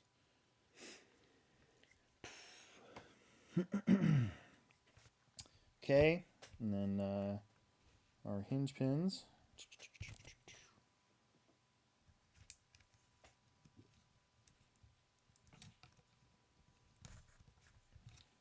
The mini blower, I can't remember what it's called. It's Racer's Edge. Power Duster. Racer's Edge Power Duster. And I actually think that I just saw, is it Much More that has one like it now too? Or is it that Sky RC might have one that looks just like it? So it's probably made in the same factory, just different sticker. But Power Duster. One Up Racing had a much more powerful, what do they call those? Like a mini air compressor style that just was lots and lots and lots of power, way more power than that one.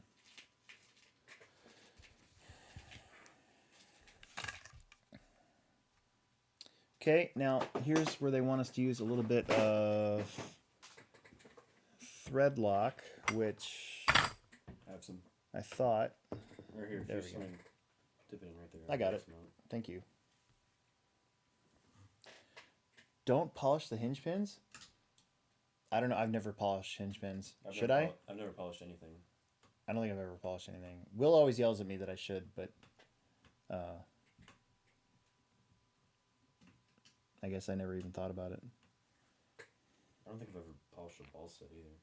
Yeah, Will polishes his ball studs. He says that it keeps them from popping off. It keeps the it frees up the car and I don't know. I'm not that precise. I just like to build my car, run it, maintenance it. But yeah, I don't think I've ever polished my... I've never polished my balls. It is kind of tight. Well, this one is. This one's not. Or this one's free. This one's... It'll work. It'll work itself in. I'm sorry. I'm not that precise. Maybe that's why I never amounted to anything more than 40-plus national champion. Local team driver and 40-plus national champion. Yeah.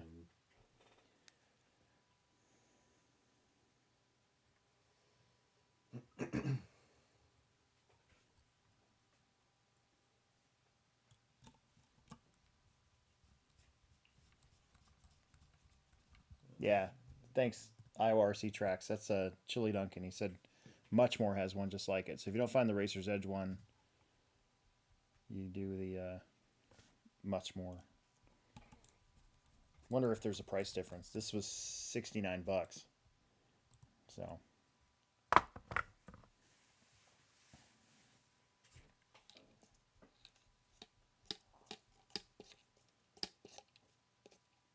yeah.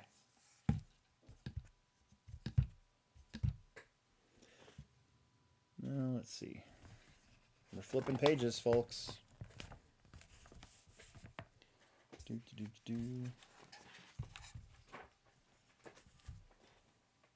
God, that front bulkhead is so tiny. I love how they give the aluminum one, though. Maybe it's because if this was plastic, it wouldn't be as strong as the old stock one that was bigger and wider. Maybe it kind of has to be aluminum. You know? Do you have is that a 2.0? Yeah, the bit sucks. Huh? Look at the bit. $95?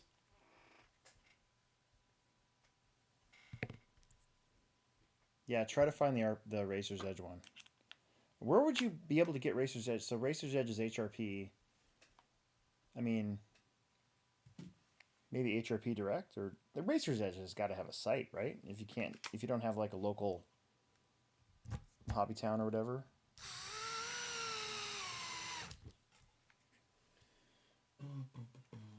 You can adjust the pills in these hubs. That's pretty cool. These hubs are pill insert. Oh, cool. So it's a pill instead of just a straight insert like ours? Yeah. It's pretty cool.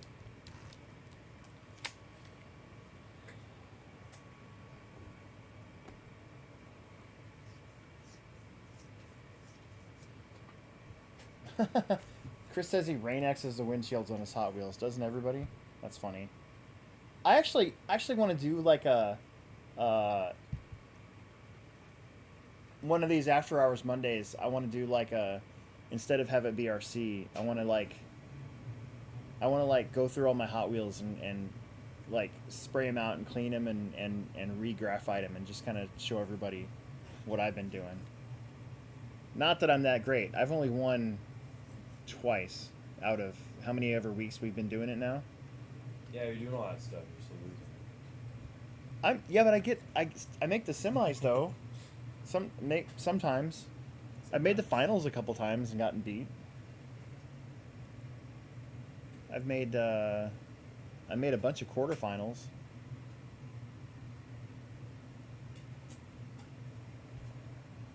I don't know. All I did was look it up on YouTube. See what other guys are doing. Do I want to make my carbon fiber? Do we have any glue? We don't have any glue, do we? No. I ran out of. You ran out of glue. Loctite glue. Oh, I've got glue. That's I got Loctite glue in my bag, I think. Oh really? Oh, did I leave it? Did I leave it there? Did I leave it in the hotel room? Oh, did you start using it for your tires? I did. Yeah. I That's what's did. up. What are we at? 145. Yeah. Okay, hang on. I'll be right back. I'll be right back. I think I know where it's at.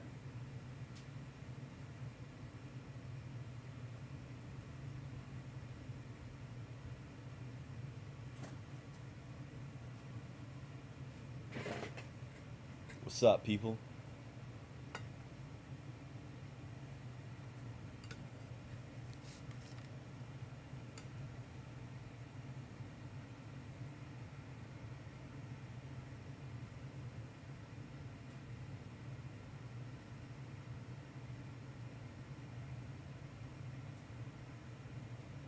You know, I might have left that glue there Oh. on accident. Oh, no, there it is. Found it.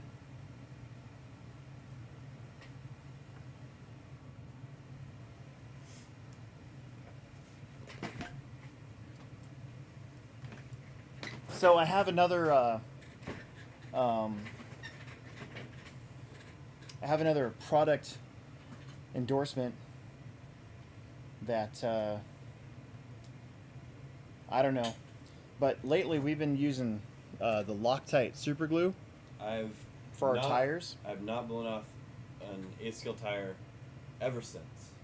Yeah. Hold on, I have an example. So he blew off an 8-scale tire while he was in 3rd place at the last Techno Series, and that was really frustrating because he was doing really good.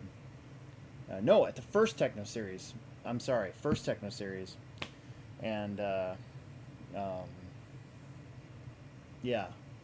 So I used this weekend on carpet tires, and other than the fact it takes forever to glue carpet tires, so far so good on my carpet tires. So that's another product endorsement. You can also use the glue that we sell at Hobbytown. But I'm just saying. So this is a green relapse that these are the green relapses I ran in 30-minute main, and they're just ripping at the tire. They're not even peeling where the bead goes. Yeah. So dialed. Oh man, this Sharpie's like dead. Damn it. Do you have a good Sharpie on your stuff? Actually, maybe. Try this one.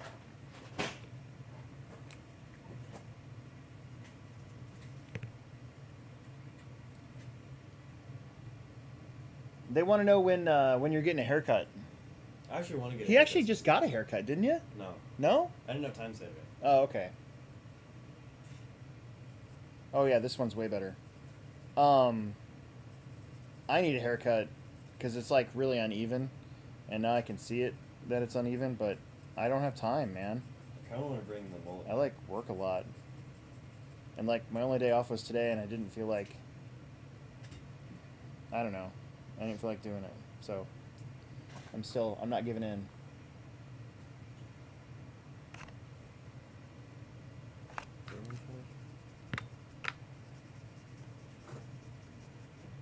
So I'm gonna glue the edges of this shock tower just because I think it's cool.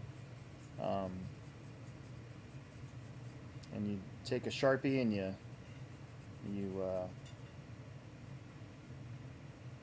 Sharpie the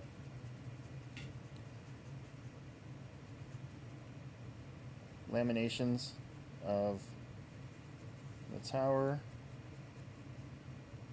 I'm just gonna get this rear end put together really good. Well, yeah, it's way past your bedtime. I mean, it's only 11, I guess, but still. I'll go to bed late anyways. And then we're gonna put some glue on here and try not to spill it all over the place. And it should look really cool when it's done. I actually don't have any accelerator though. Do I? Is this full? Oh, it is full. Hey, there's super glue right there. Look. Derp, derp. My name is Alex. That is not okay to say. I mean, you're probably right. We're getting canceled. I'm not gonna get canceled. That's an 80s thing.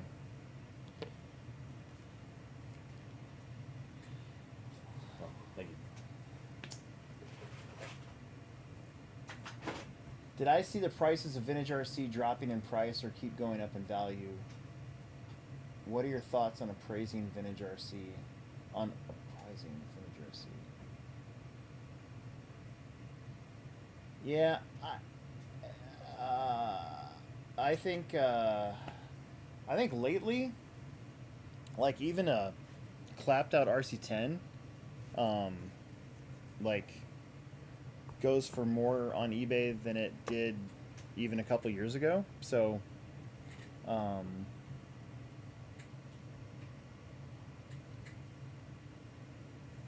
don't know.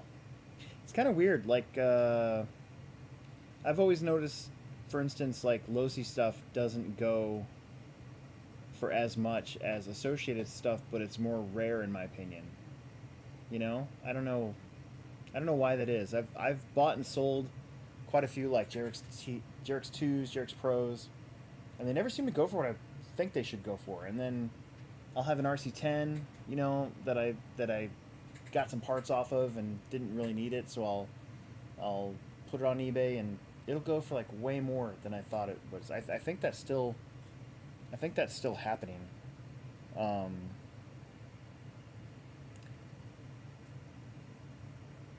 I think that I think stuff will just kind of keep going up in value right now, especially. Like I said, I think there's this urge to race on more, especially from guys my age, like outdoor type tracks. So I don't know. It's a good question. I think it depends on what it is too.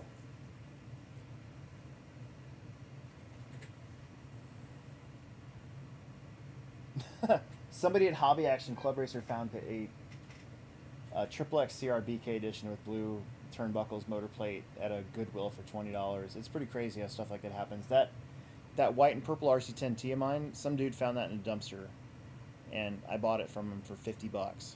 So, yeah, that's crazy.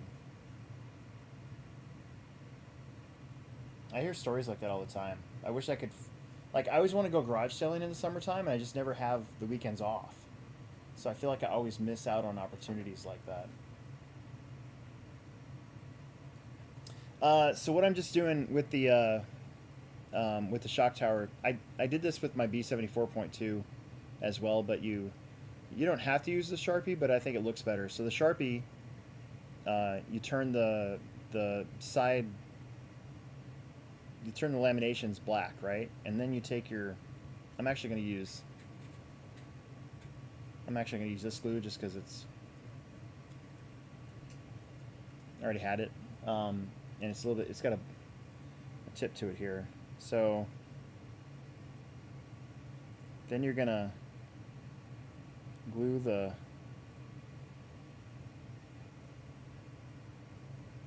when you glue the sides like this,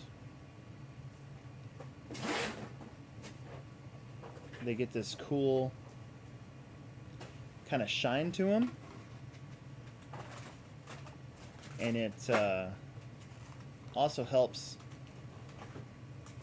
although I've never really seen it happen that often, with these shock towers, but it also kind of helps the laminations from separating out, and we gotta make sure that goes like that. There we go. Okay, so your calipers for a second. Yeah.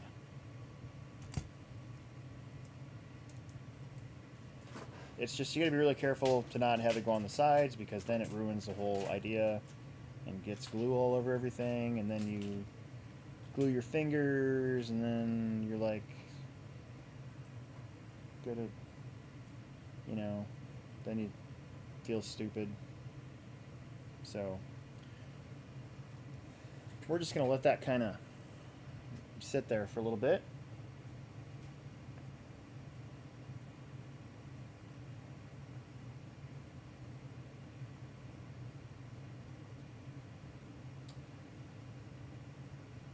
Big Buck Rama says it honestly makes it wonder if it was something from BK's garage. Heard some horror stories of people pilfering things after he passed. Yeah. Heads Up says goodnight. Thanks for stopping in. Sorry my build doesn't necessarily go as fast as it would if I was not interacting, I guess, right? That's okay. Trying to make sure the glue doesn't, the glue moves around and doesn't get all over everything at the same time.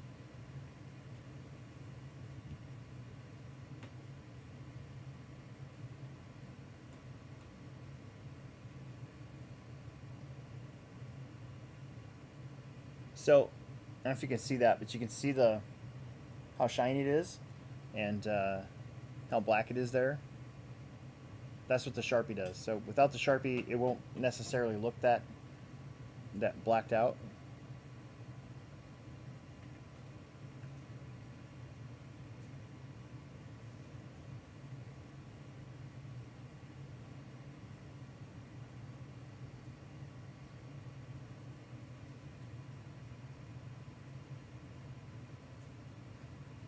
Okay, well, I don't want to sit here and hold this the whole time, so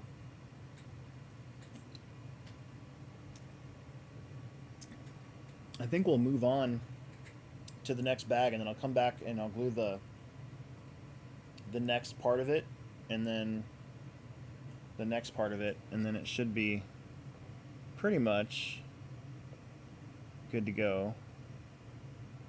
I think I'm gonna make this car purple and black. Okay.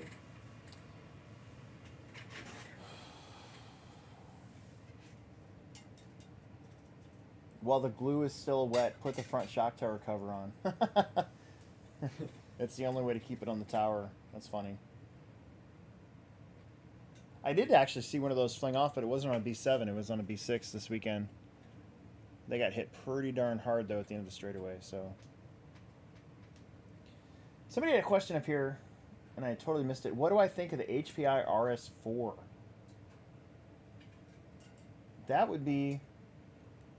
I had an RS4 3 and a Pro 4, HPI Pro 4 back in the day, and that's a car I would probably, if I could find one, especially a Pro 4, that'd be one I'd be interested in putting on the shelf over here too. I had a lot of luck with that. I liked that car a lot. The Pro 4 was the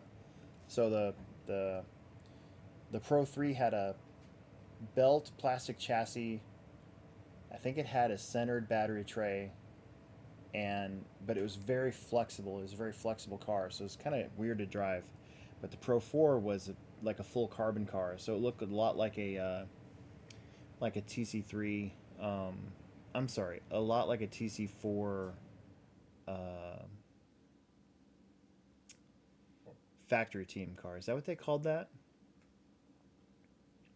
Because it wasn't a TC5 yet. It was a TC4, but I think it was a TC4 factory team that went to the graphite chassis for the first time. Am I right about that, you guys? Any guys remember that car? It looked a lot like that.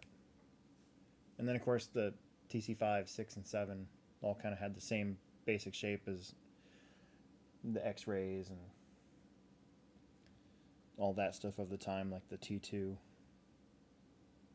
I could probably get away with gluing the top now.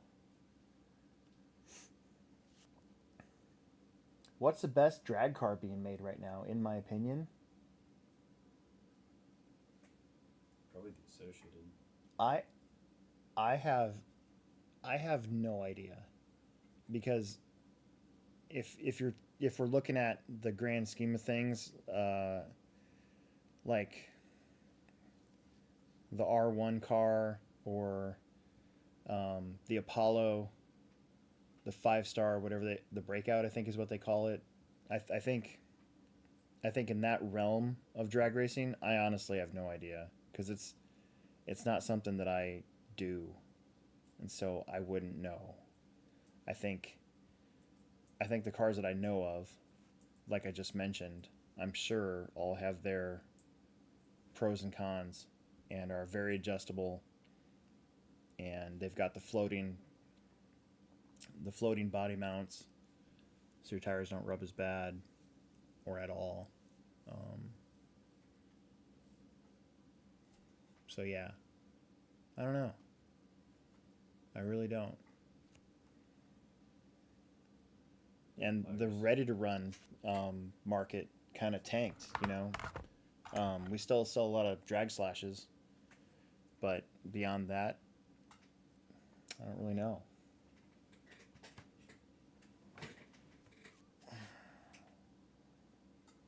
I beat all those cars with the TLR. Buck Rama says, we had a shock tower cover collection area for marshals to drop them off on their way off the track. At a bare minimum, you'll want to stick the shank of the driver into the center hole of the tower and press up on the lower tab to lock it into the tower, because it doesn't fit tight by itself. Huh. Interesting.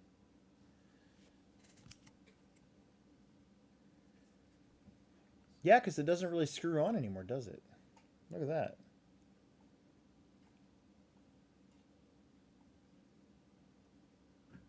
Okay.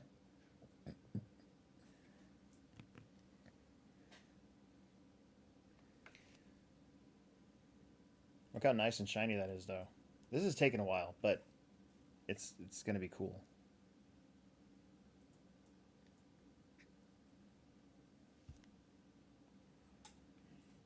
I could hit it with some accelerator. I'm worried that it might make it crack.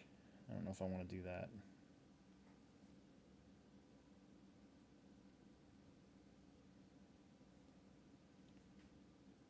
It's just something different to do. It's kind of an old school touring car thing.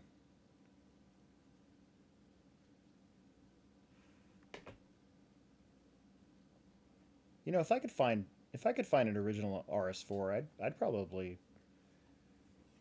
be pretty happy to collect that car, actually, giving it some more thought, because that was kind of the one that really, that was one of the cars that really started the parking lot thing before the TC3. The original RS4, because it was its own design, and I could see that being pretty collectible. If you could find one in good shape, though, that'd be the hard part, because a lot of that stuff is done in parking lots. So you're going to have the bottom of it just scratched all to hell from parking lot racing. Watch me do this, and then, like, one of the first things that happens to me is I crash really hard and I break my front shock tower. That'd be pretty devastating.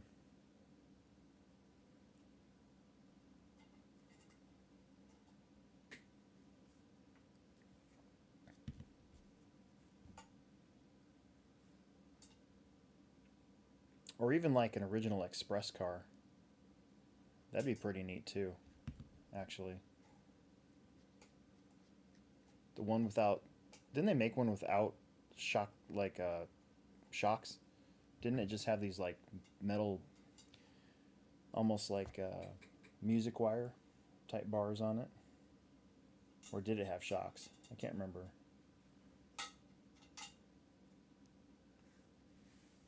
Now I don't want to drop this thing. Like,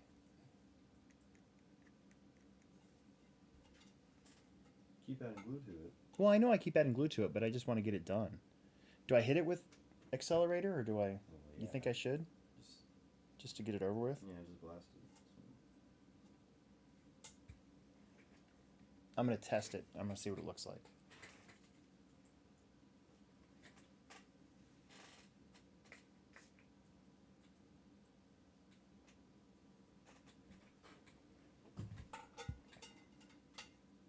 Oh yeah, that's fine.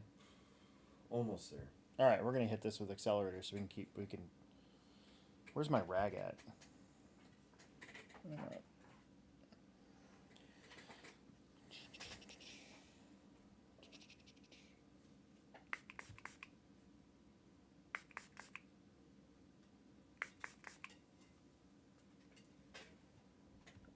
Woo!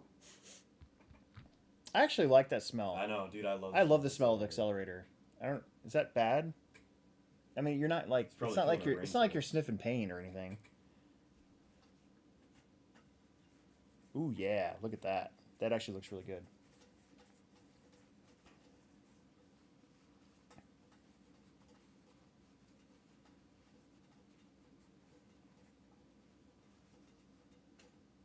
Look at that. It's shiny.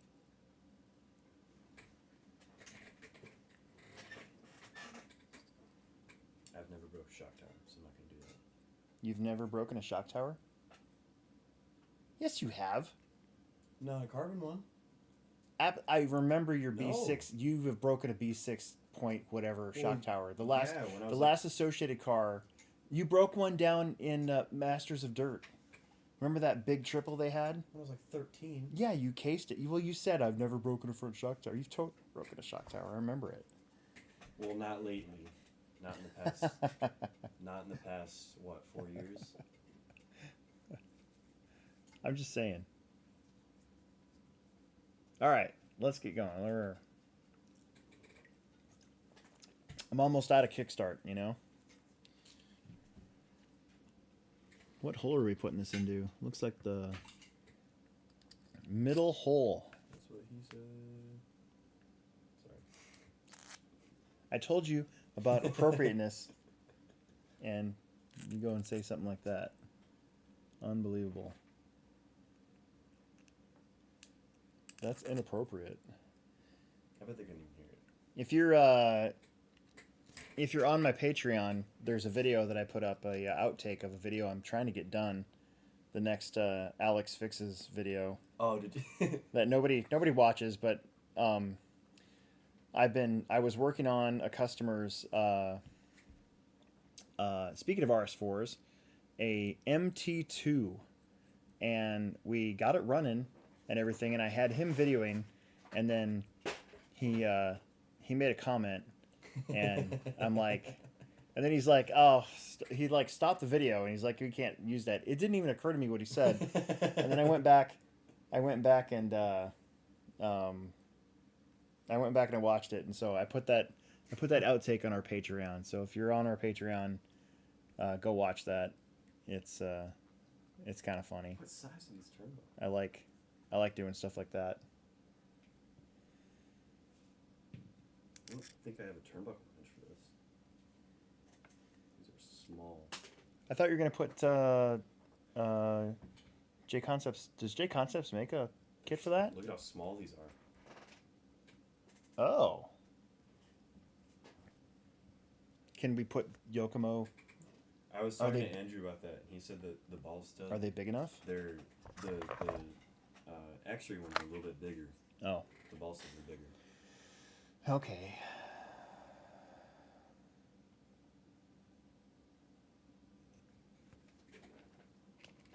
Do you have a shock wrench out? A shock wrench?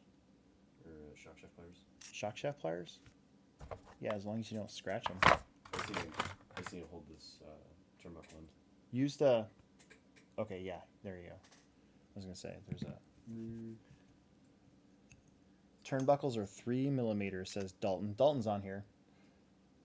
Ball studs are 4.9. I think the Yokomo ball cups are 5.5, because I think that's what Associated ball studs are 5.5. So they're a tad bit smaller. So they wouldn't work. 41 and a half. It's a bummer. millimeters. Front shock tower cover.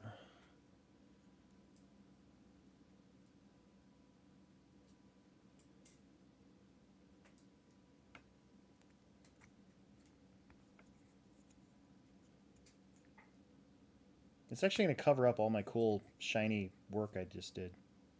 Most of it. Not all of it, I guess.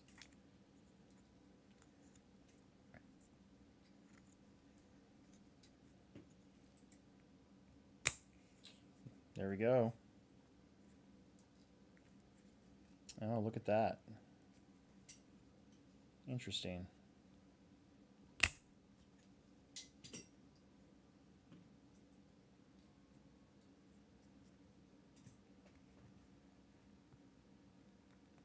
Dalton, why do they skimp us out on grease? I'm over here squeezing the whole Yeah, bottle. Dalton, why do they skimp you out? Why do they skimp them out of grease?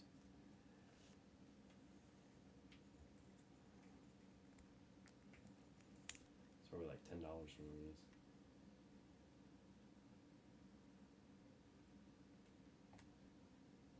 Oh, come on, computer. Scroll up.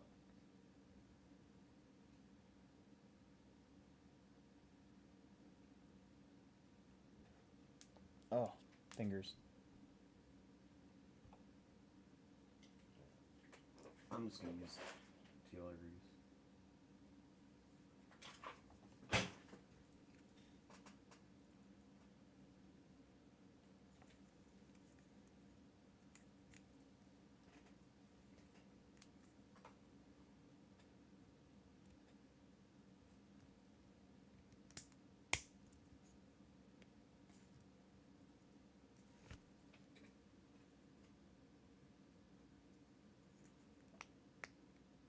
I think I see what you're saying.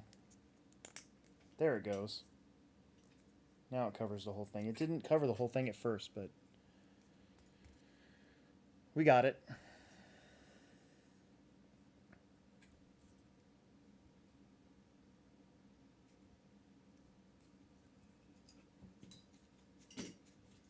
Like, I wonder if you can just... I wonder if it does become a problem. I wonder if you could just, like... I don't know. Cut that part out of it and then sort of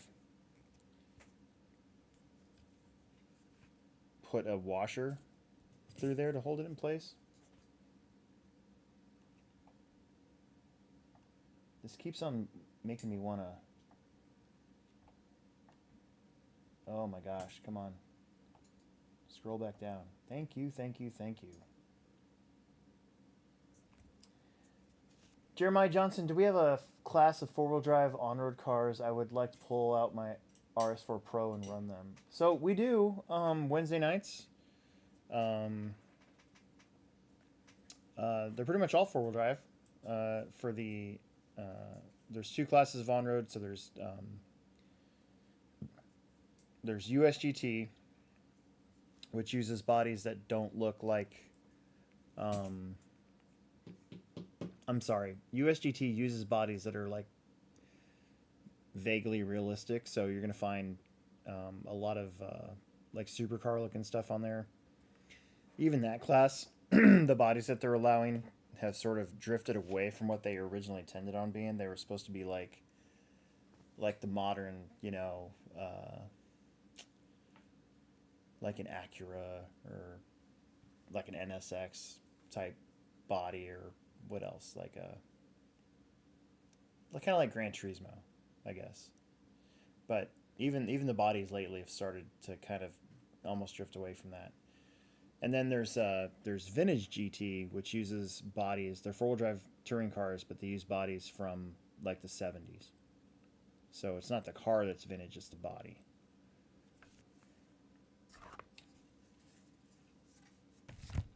So yes, we do. And these are 3x10s, which are those four right there. Got this for a good.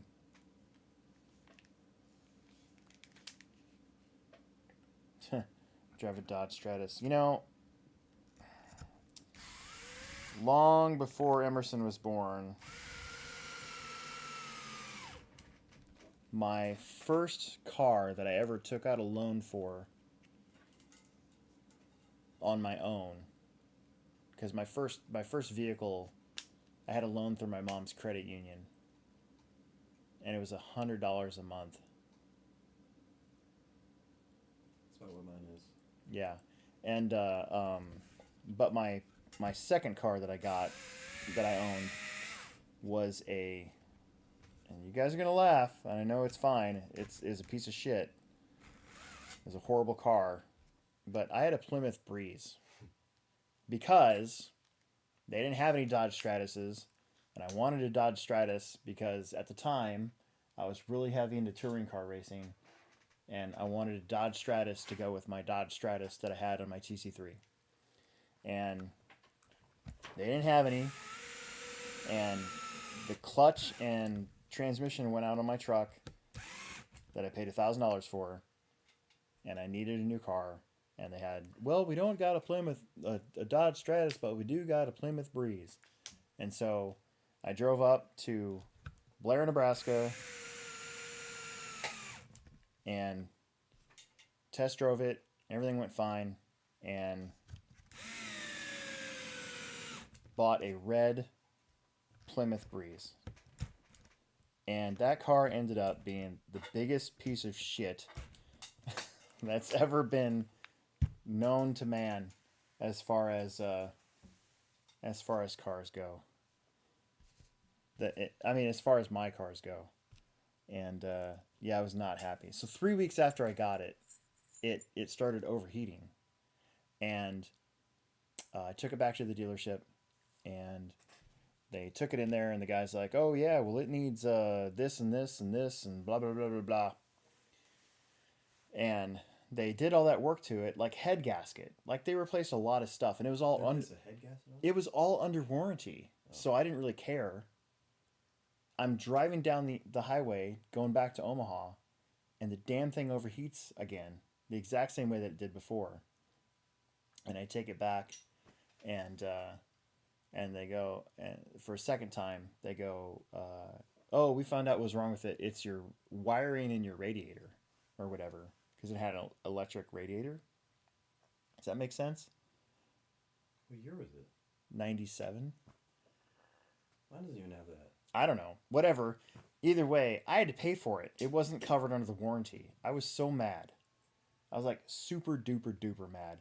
And made me never want to go back to the dealership up there ever again, which I haven't.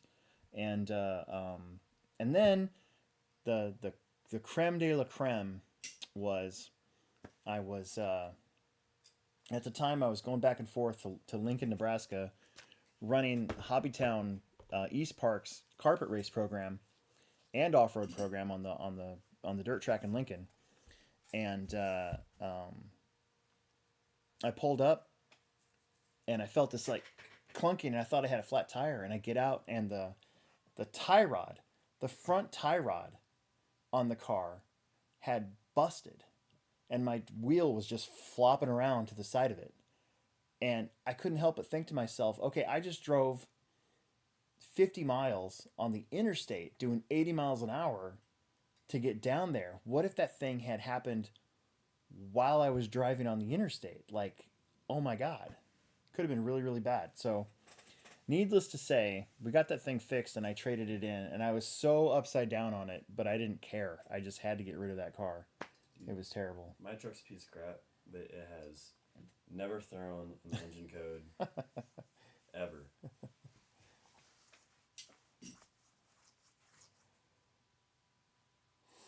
Which is awesome. Yeah.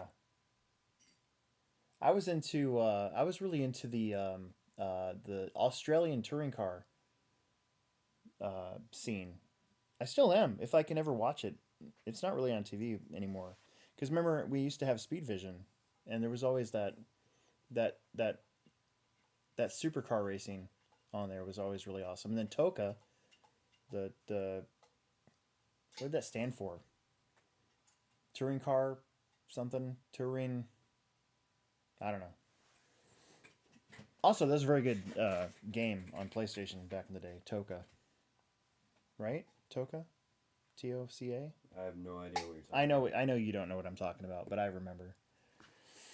Yeah, Super Touring V8s, right? With the is it the Falcon?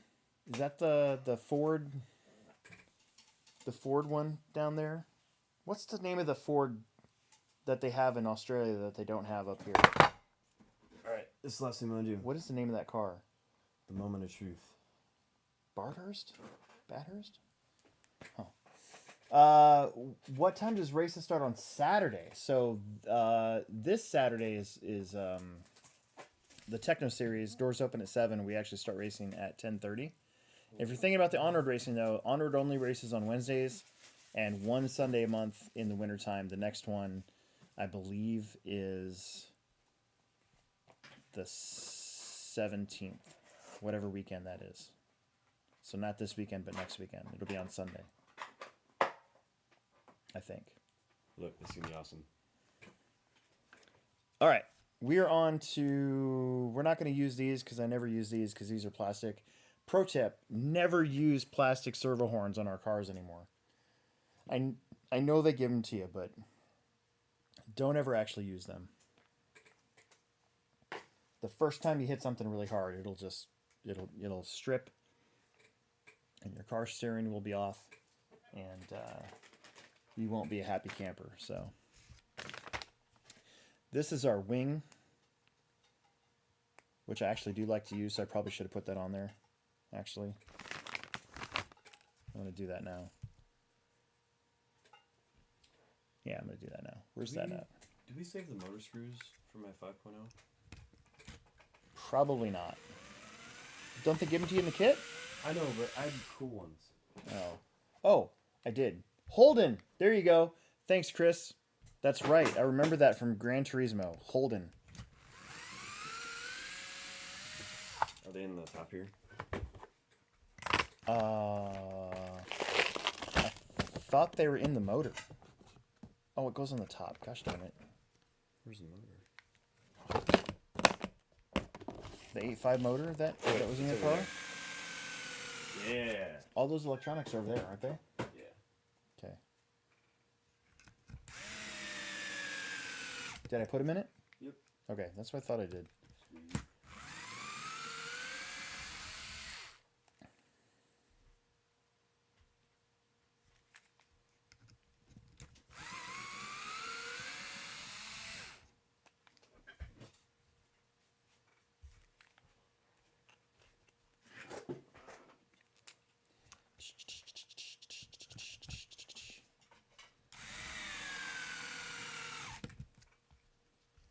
I pretty much always run a front wing just about everywhere, so I'm gonna keep the front wing mount on there, and then we're gonna kind of keep these. And I got a second little tray, but I don't know where it's at, so I'm just gonna put this over here so I don't lose it. Try to hide it from my cats so they don't knock it over or do anything like that. That'd be bad. We'll probably get through this bag and then I'll call it a night. It's like 11:30 and I work tomorrow. But it's kind of fun, building a new car. Get kind of giddy and excited and happy. And boom. Look. Very nice. What's next? Depending on what's next, I might continue. Side guards. I'll put side guards on. Side guards, those are easy. Those Then don't I'll take call much it. time. Then you're gonna call it on your side, Yeah, Mr. Xray. We kind of caved into the whole Xray crowd at the Plex. Because I don't feel like putting. There's a growing Xray crowd. He wanted a Schumacher at first, and He talked me out of it. You want to talk about parts availability? Like, no offense to Schumacher people out there, but I looked through A Main, and I looked at all the important parts that we should probably get, and they were also out of stock. And I'm like, dude, I had a Schumacher 2.5 years ago for carpet season, and I missed out on 2 rounds of the Syndicate because they didn't have parts in stock.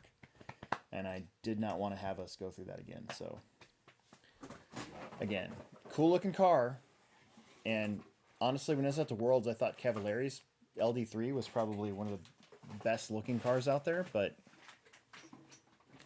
locally, we've got more people running the Xray, and I feel like, and it's all of his friends. So it's kind of like, I feel like that's a better position to be in. So, plus we got Tom Rennerneck locally again. So he moved home, and he's going to be racing at the Plex again. So, you know, you can't ignore those resources when they're around, in my opinion. In my humble opinion. In my humble opinion, as my dad would say.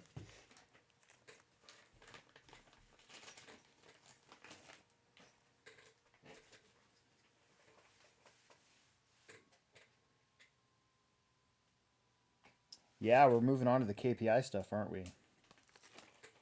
Fun times. Buckarama says, pro tip, top tip, don't be afraid to tighten the ever-loving crap out of the KPI hubs pillow balls. The tighter the top and bottom screws, the better.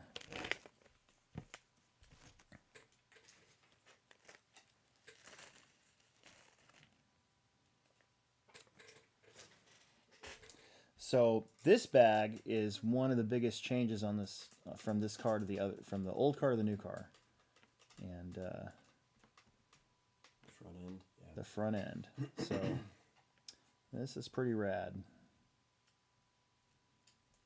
I was watching the whole. Can we shut that off? I don't know. I don't think they can hear it that much. Huh? I don't think they can hear it that bad. It's kind of. This is pointed this way, you know, so I don't think they can hear it as much. I was watching the Hall Brothers video Mm-hmm. on that front. I watched that too. He said that adjustment for that top front camber link should be more consistent with that. Right. Like that. See, Rennerneck's on here. He said, "Good choice, Emerson." I think We're getting there. it's kind of like a lot of things. A lot of things are changing at the Plex again with the local crowd, and I think this year is going to be very, very competitive. Like more competitive than it. I mean, it's already been very competitive for like our summer series and stuff. Especially with But everyone moving from independent. yeah, and the INS race this year, we're going to have a lot of talent moving up to the expert classes, with Andrew and Dalton and obviously Bender, TJ, and then you got the next group of kids, you know, starting to figure things out in the Plex Spec classes that I think will eventually turn into independent and expert drivers again. So I don't know, it's gonna be pretty nuts. Okay, 4L. So we need the 4s. So they are right there. Is that 3s? Wait a minute.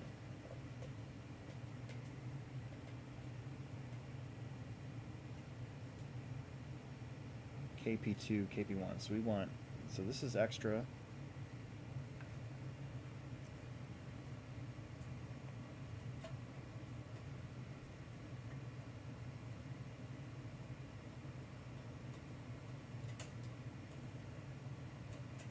TJ tried to murder Bill's foot. I got hit in the foot this weekend. By Peterson's kid, Caden. That was pretty funny. I got hit hard too. Like, I had my foot like this, and he was doing this, and he gunned it, and whack, right in my foot. But it was fine. I was wearing my Skechers instead of my Vans. Skechers. No, they're heavier. So it was like there was more there to protect me.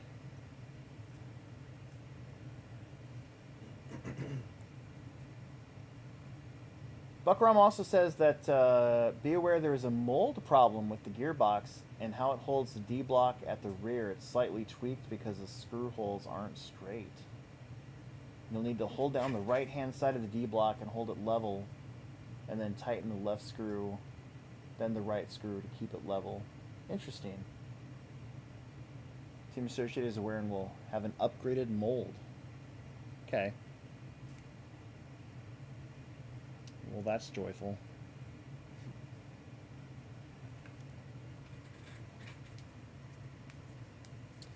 Threadlock?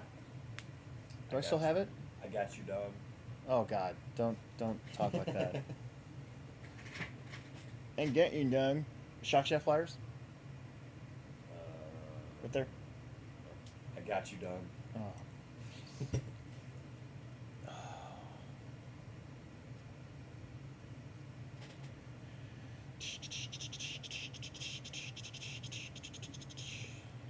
And then 3x6, which would be this little guy, and then we're gonna actually put this in my. You got my wrench? Yeah. Wrench, was it? I don't know. It's my wrench that's actually a wrench and not a automatic wrench, I guess. A drill? Not a yeah, a drill. Not your drill. I don't know. I don't know what I'm saying. It's 11:30 at night. I've been up all day.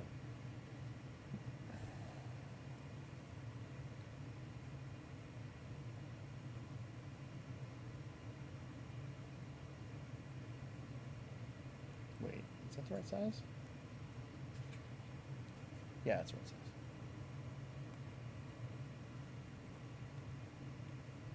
Note orientation.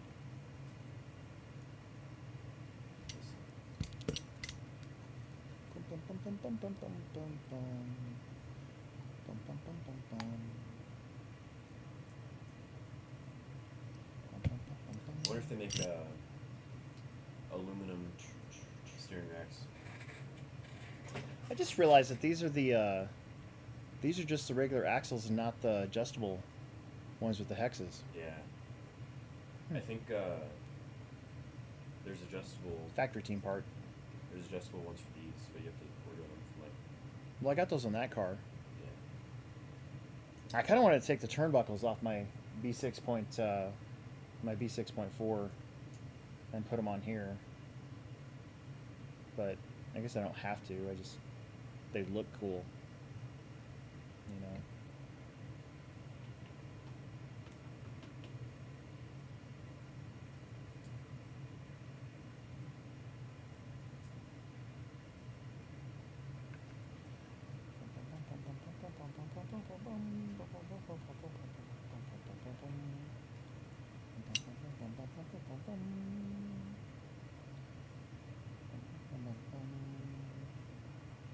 Shock shaft pliers are handier than just about everything because you can use them for more than shocks. I don't like to scratch up my hexes on my axles, so you just use shock shaft pliers. Okay. And then 8mm. I think these are 10s. That's an 8. And 1mm. We'll probably finish this in 9 minutes. But those are 2mm. So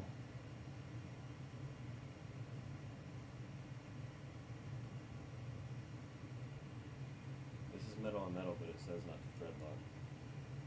what is it? The steering posts. No, yeah, don't do that. Don't thread lock them. Nope. Just make it real tight.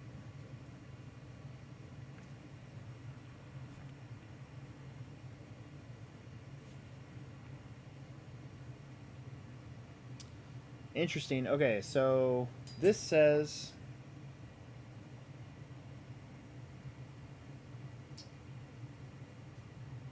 this says 1mm washer goes underneath of this. However, unless I'm blind, I don't see any washers. Unless it's these plastic ones. Is it these plastic ones? No. It says aluminum.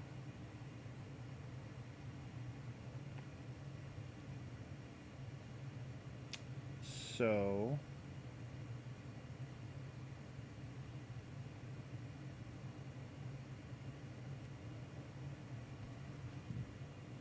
and the 2mm washers you use on the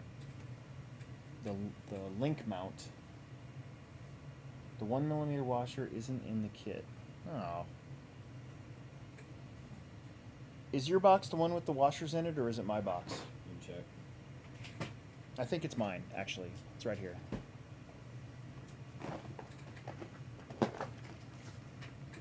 And they're red.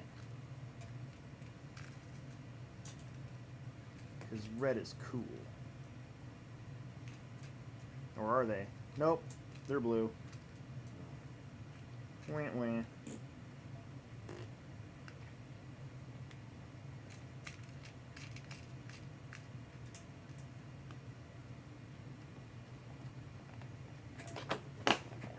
It's too bad I don't have any gold ones. That'd be kind of neat. Gold? I might have gold. Read the next line.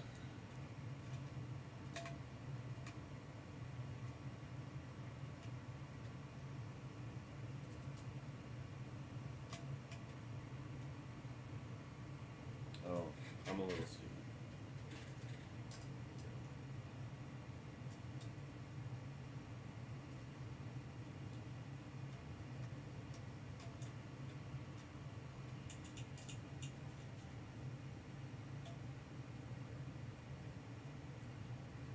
I don't know. I don't see that. I don't see anything else in there about it.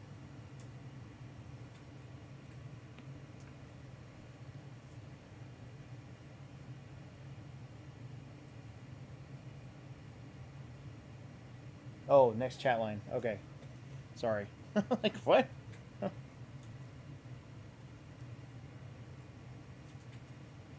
Okay.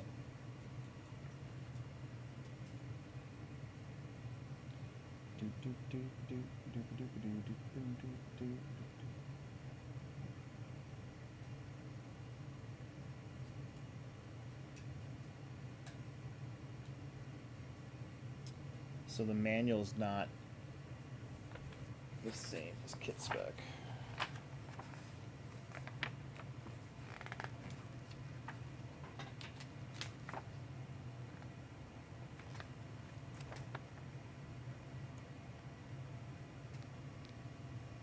Oh, look at that. So that's what he's talking about. So in the chat here, Buck Rama's talking about how the bags and stuff are all based off of this. And if you look, it says bump steer spacing has 0. That's why there's not a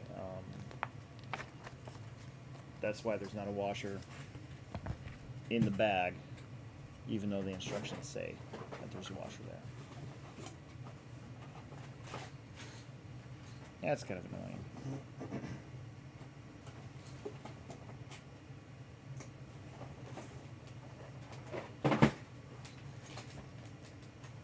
I feel like if I were a regular person, I mean I am a regular person, but I feel like if I was like not as knowledgeable, I'd be emailing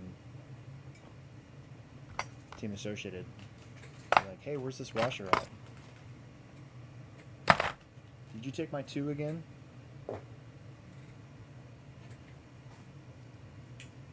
Yeah, you're right. This one's not as, this one's kind of like worn out. Right. I just bought a set of those. Where'd the other 2mm that I had go? I already looked through all your stuff. Do you have another bag with a bunch of tools in it?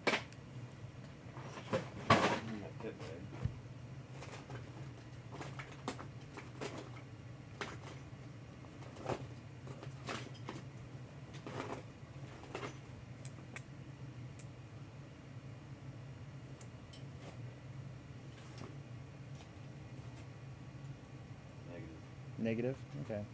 That's fine. Whatever. whatevs. Got the MIP, got the old classic.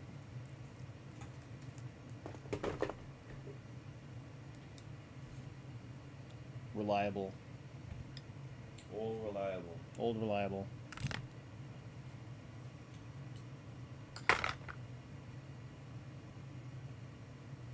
Which I'm probably going to need again anyways. I think I'm going to do these by hand so I don't strip anything. Doo-doo-doo-doo. Derp-a-dur. Derp-a-dur, derp-a-dur. Derp-a-derp-a-derp-dur.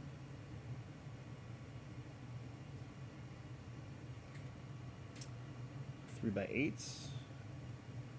It should be these. Calipers. Well,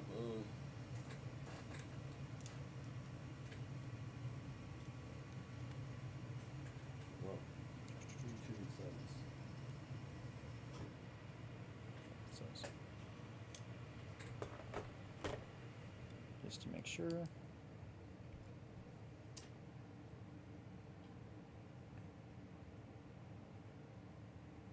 Huh.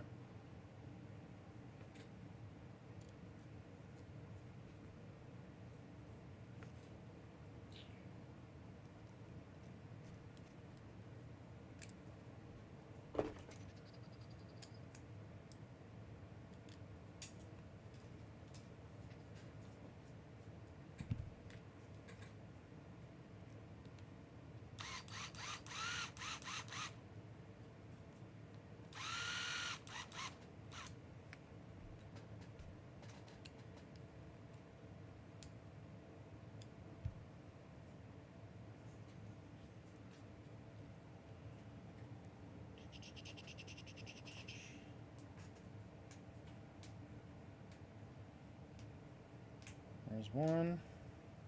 Do the other side.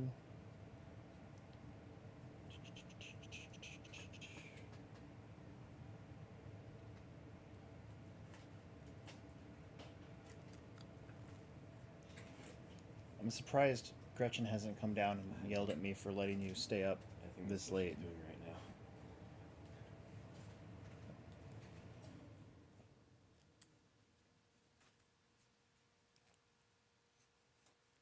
Bill Grieve has brought up the Fifth Element because why not? I just actually just watched I found I don't know if it was a documentary or like just maybe a biography on what's her name? Mila Jolinkovic, whatever her name is. Put the bulkhead on backwards. And how that movie came about. It was like an hour and a half long too. About the Fifth Element. Okay, so there's our new steering blocks. And now these. Wait a minute. Oh, KPI 3. There's three different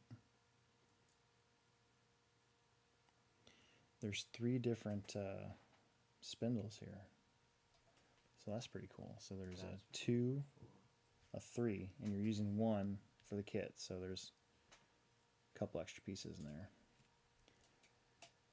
Yoyovic. Yeah.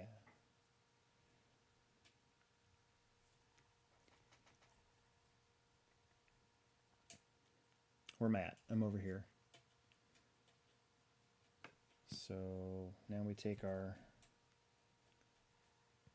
blocks here, and it looks like these actually have the washers on them, and we'll do that.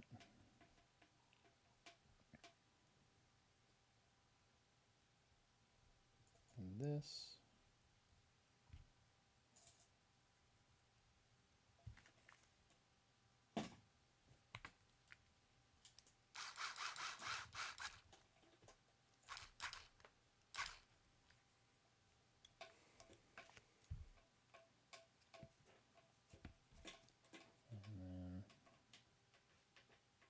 screw it up. So we're going to do the same thing like this.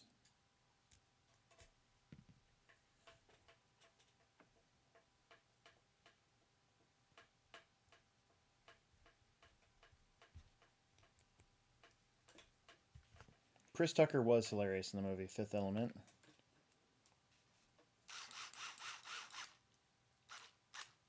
There's not a whole lot about that movie to be like... That's one of those movies that can come on and I'll watch it no matter what. Fifth Element's one of those movies for sure. You know, movies on all the time that my wife gets really tired of me watching when it comes on is The Martian. I love that movie. I could watch that movie like every time that it's on. And I could watch Gladiator 20 times in a row. Yeah, Gladiator's one. The Patriot, that's one I like to go back and watch. I love it how my son shook his head. He's like, yeah, The Patriot, yeah.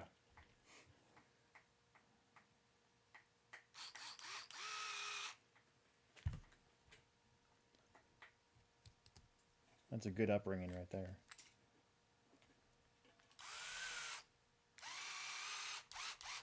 How do these stay in?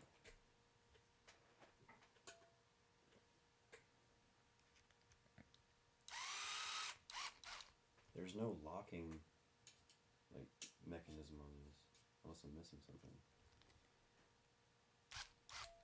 I could not see Eddie. Well, maybe I could see Eddie Murphy as the same character that Chris Tucker played, but I feel like Tucker did a better, like, would have done a better job being eccentric in the way he was, and almost like, I don't know what the word is, the proper word, but I don't know. That's one of those where I'd be like, I don't know if that would. I don't know if that would work as good if it was Tucker or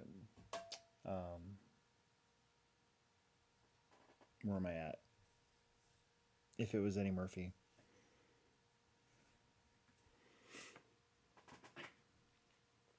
Eddie Murphy around that area, he probably would have pulled that off. He probably could have pulled it off.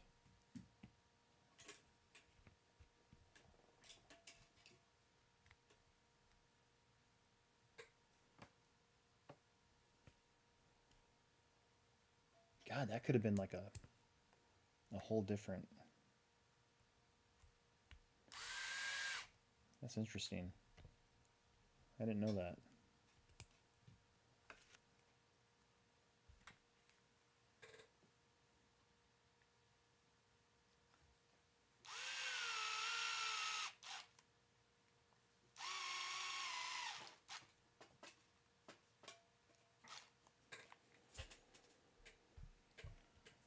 Okay.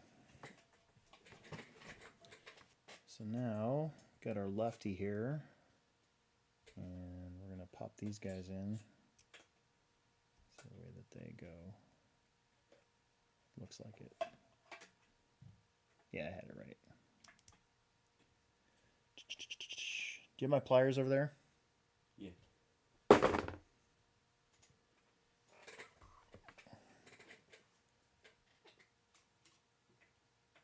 I did see that. I actually do remember that Jean Reno guy. I do remember reading that or watching that. I think that was in the. I think that was actually in the little short documentary thing I was watching. That would have been totally different too. I don't know if anybody but Bruce Willis would have done that, right? Bill's on here, he agrees. That would have been weird. I don't know if that would have worked as well. Kind of makes sense though, because isn't the is it the director or the producer or the writer or something like that's French?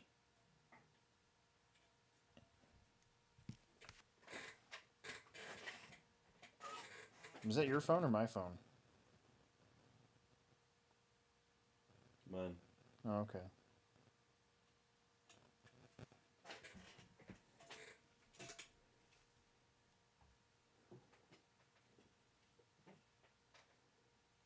Yes, the X-ray starts with the diff, Then moves to the front. the transmission, and goes to the front, and the associated right now is going front to back.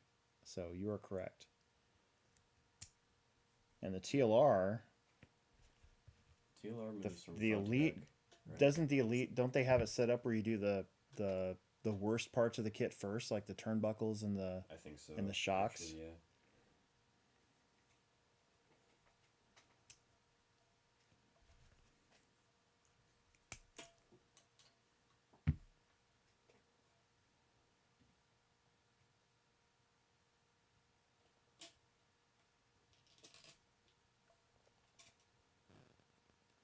Gerard Carmona is on here. He's running the XB224 and thinks it's amazing. I think Emerson's going to be on that train too. There's at our place at the HobbyPlex there's quite a few that are running X-ray now. There's Dalton, Andrew, Pass me the drill. Emerson, of course Riley, Tom Rindernecht. Then you already had Ronnie Wint last year go X-ray. Eric Jarman is another guy. He's of course he's doing more onward right now, but he had some X-ray stuff, so for sure. I think it's gonna be really good. Okay. I need to get this out, and it's the -25.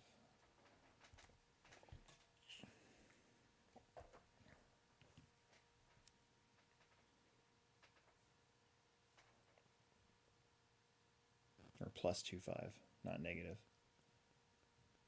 So let's tab up.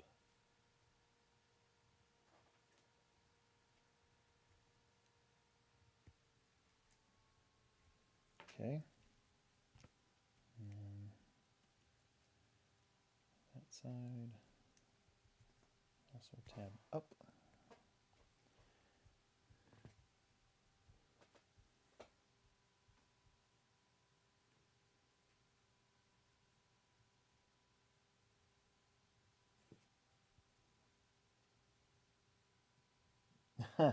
The dude is unsavory. I think I know what you're talking about too.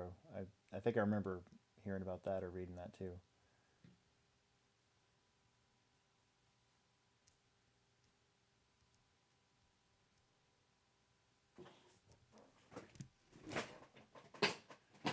Okay.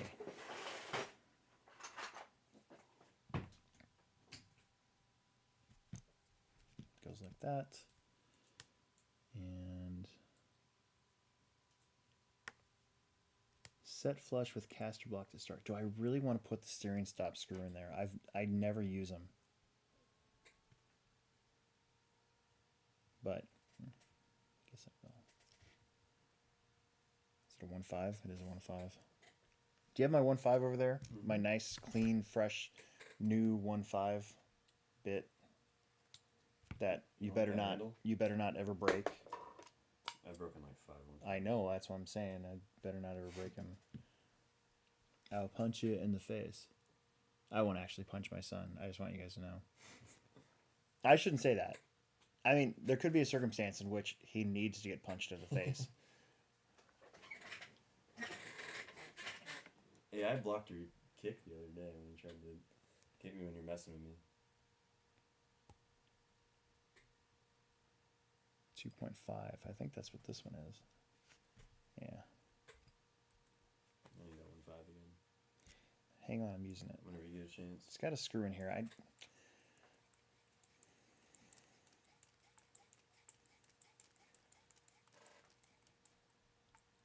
Gerard says he's from Spain. That's pretty awesome. That's cool. And here people ride Schumacher too. Do you ride there too, or is it just something more strange? Here, TLR, there are very few. Very few. There's very few Schumachers at our track. This year, I don't think we have any. This year, I don't think we have any. There's a truck there's a dude named Jan that was racing a Schumacher truck for a little bit, but I think he's not even doing that anymore. Zeke was here at ProTech last year. That's right. Zeke Bollinger is a Schumacher driver from Colorado, and he's been here along with I think I forgot. I'm pretty sure Kyle Schmurr is running Schumacher as well. And in fact, I just saw those guys at a race that I ran this last weekend, and they did really good with their stuff. Their stuff looked awesome. It really did. It just doesn't have the popularity around here. And we were talking about this earlier, and he was actually, before we got this Xray car, he was actually thinking about maybe going Schumacher, and I just happened to go on through our distributor for Schumacher, and I was kind of looking at what they had in stock, and they didn't have a whole lot of parts in stock at the moment of a lot of the important stuff, like front A-arms or rear A-arms. They had front, but they didn't have rear. But I think they were out of like maybe front casters or something like that. I kind of talked them out of it. But I mean, I went to Worlds, and I mean, like I said, Brock, he rocks it. Cavalieri, his car looked, I think, the best out of everybody's car when I saw it there in September. So, I mean, I was even thinking about getting a Schumacher for this year's carpet season, but I did that a couple years ago, and I don't know. I just didn't want to spend the money, I guess.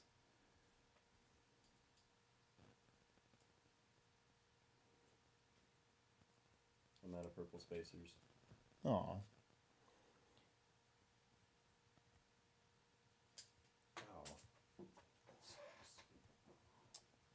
I want to go back and watch The Professional again. It's been a long time since I've seen that movie. I can hardly remember it. I think it's on Netflix right now, isn't it? Am I thinking of the right thing? There were some awkward scenes with Natalie Portman in that, because I think she was pretty young.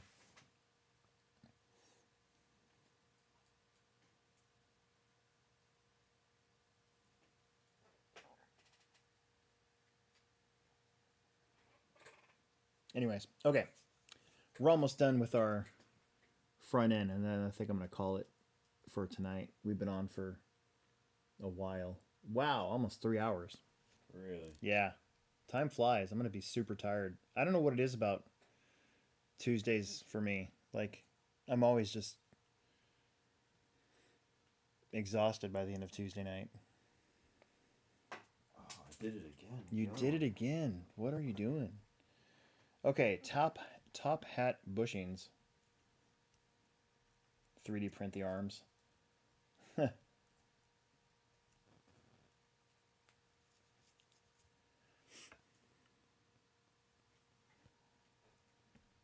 So the 2 millimeters on the top and the 1 millimeters on the bottom. So 1 and 2. And this is a right, so it goes this way. Did I do that right?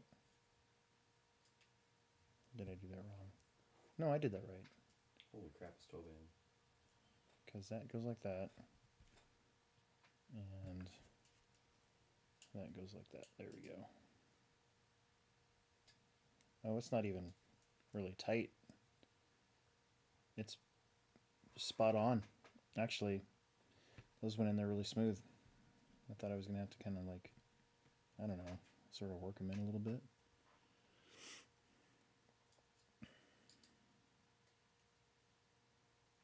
I still need to put the set screw on the bottom of this thing too.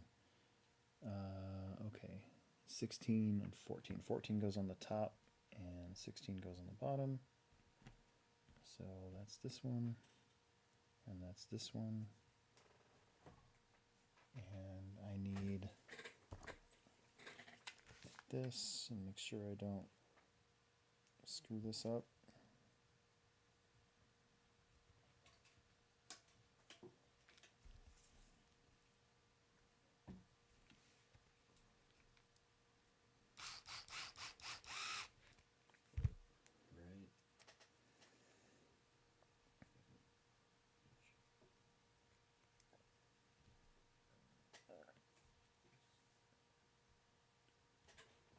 16 goes on the bottom.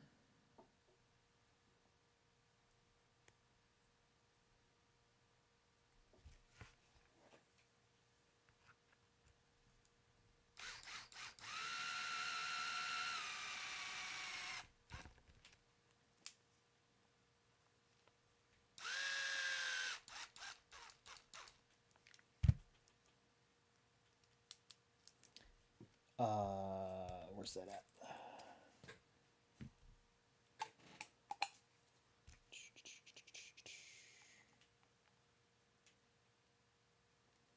Don't want to strip it, but we'll definitely tighten it down. That feels pretty good. Look at that.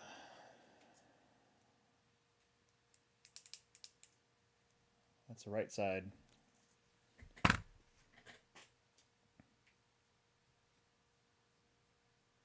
I'm doing that right now too. So look.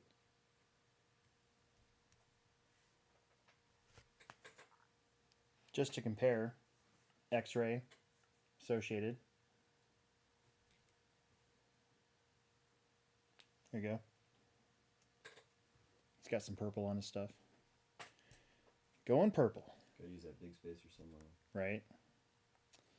Okay, so then that goes like that, and then this goes. Oh, I need the hats. What am I doing? And it's again, it's top is the 2, bottom is the 1, and that goes like that, and that goes like that.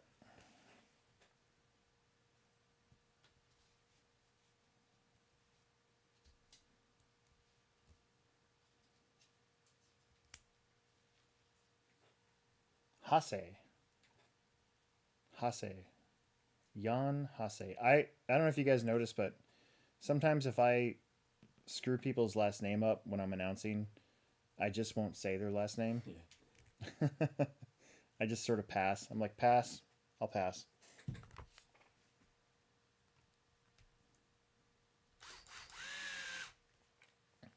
And then I'll get clarification later.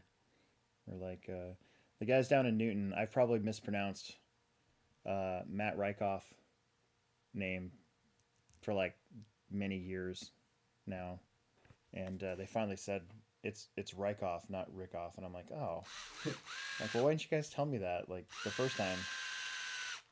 And who knows, they might have told me that, and I just forgot. I just, you know,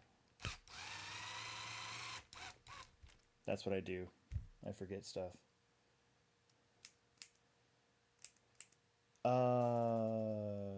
Can I see the MIP too before I don't want to use that one. I felt like it was going to strip.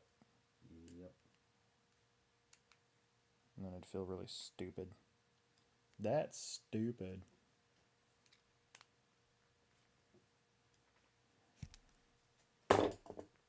Oh, fingers. There's our other side.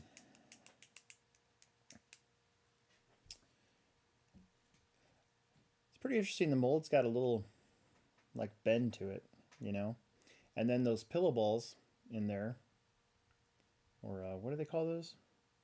Pivot balls. There you go.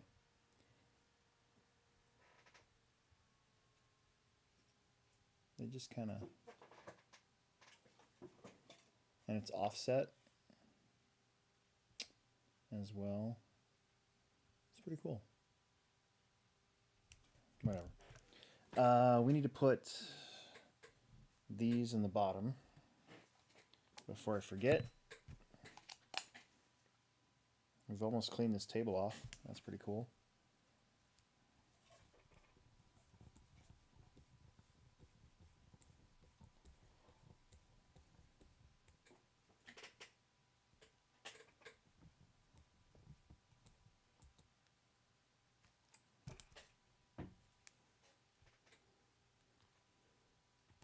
If I want to get really crazy, take a 12mm flathead screw, pop the KP ball into the screw, use the M3 nut to tighten it down, chuck it into a drill, and use metal polish. Yeah.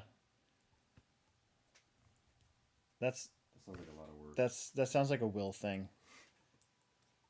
I guarantee you Will will be doing that with this car if he gets one, or when he gets one.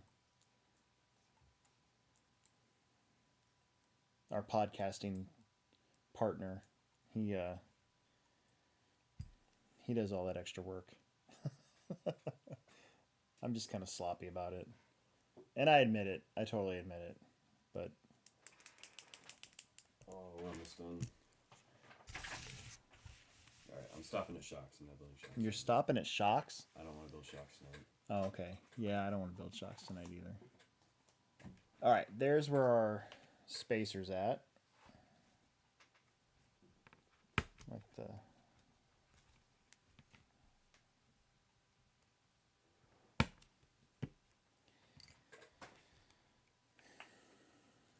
These turnbuckles are easy. We got the lightweight bodies in for these at work, and I'm at the Plex, and I kind of...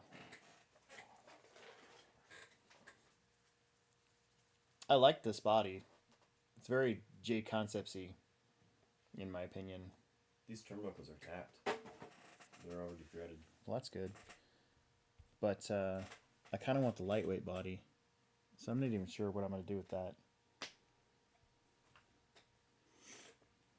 Or the rod ends, I should say, are already tapped. Where am I at? These go in the back. Okay, so through the back, right there. And then before we sign off, I'm going to show you guys something. Then there's like 20 of you that are still on. I'm going to show you my track design ideas for this coming up spring off-road, spring and summer.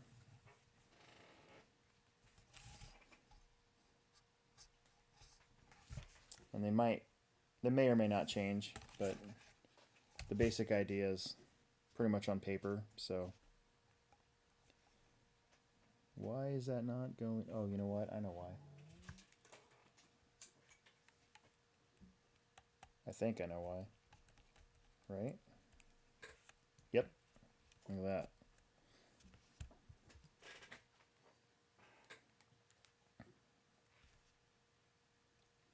And I want to talk about the ProTech race. I'm still waiting on the flyer, but our designer Mike Garrison, they just made a post on his social media how he's currently in the hospital again. So I didn't want to make a I'm patient. So, but basically the ProTech race, I think signups open up. I got to look at when I have it. I got to get into RC sign up and actually look at when I have it set up to proceed, but it might be March 1st. But it's going to be a good time. I think the track design is going to be cool. I like to do stuff that, you wouldn't want to do at the INS race. You want kind of a more traditional, nothing silly kind of layout for that one, but that's why we've had crossovers at the ProTech race, but not at any other big events. It's always been for the ProTech race, and then what leads up to the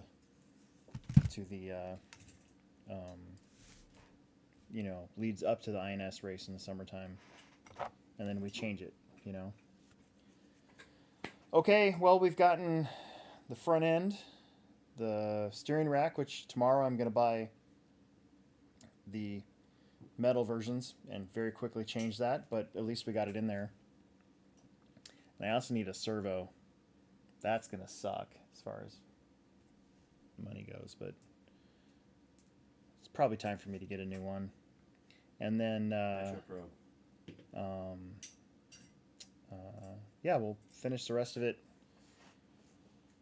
when I have time this week. And if the podcast is next week, so we won't be having an after hours then. And so I'll definitely have it built by then. And of course, when I do get it built, I'll probably make some short, 60-second thing to show it off, and then we'll,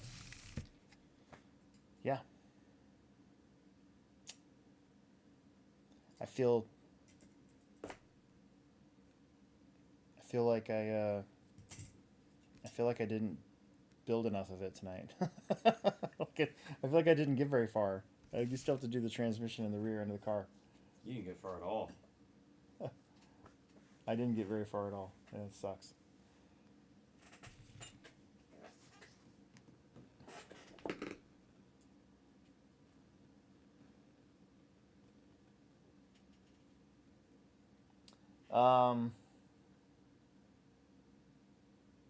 Gerard says he would like to run race there in the United States, test our clay surface. Here in Europe, there's nothing like it. There really isn't.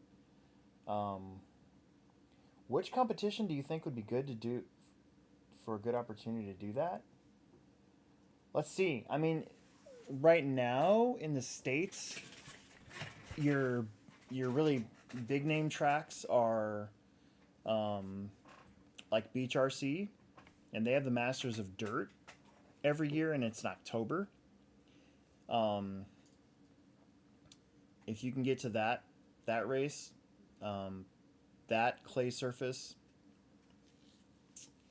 is pretty darn good. It's a unique to the southern United States type clay, so it's kind of like we call it red clay. And we've raced there. We raced there in 2021, 2020. Was it 20? I thought it was 20. Yeah, we raced there in 2020, and we had a lot of fun. Track was hard. It was hard, but they had this monster triple in the front that if you missed it, I mean, you missed a lot. That's a good one. The Hoosier RC HobbyPlex is in Hoosier RC. near Louisville, Kentucky, and it's it's bigger than ours as far as the actual width and length goes. And they have a glued surface there, so you don't really have to worry too much about tire choice at that one. These are all tracks that run slicks too. At Beach RC, they run like Silver J Concepts, S3 compound like Bald Eagles from Proline.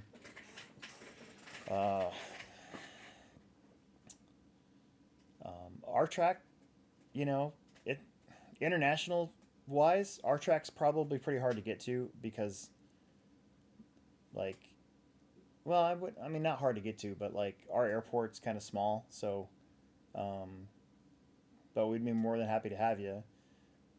Our dirt is unique to the Midwest, and we just blow it off.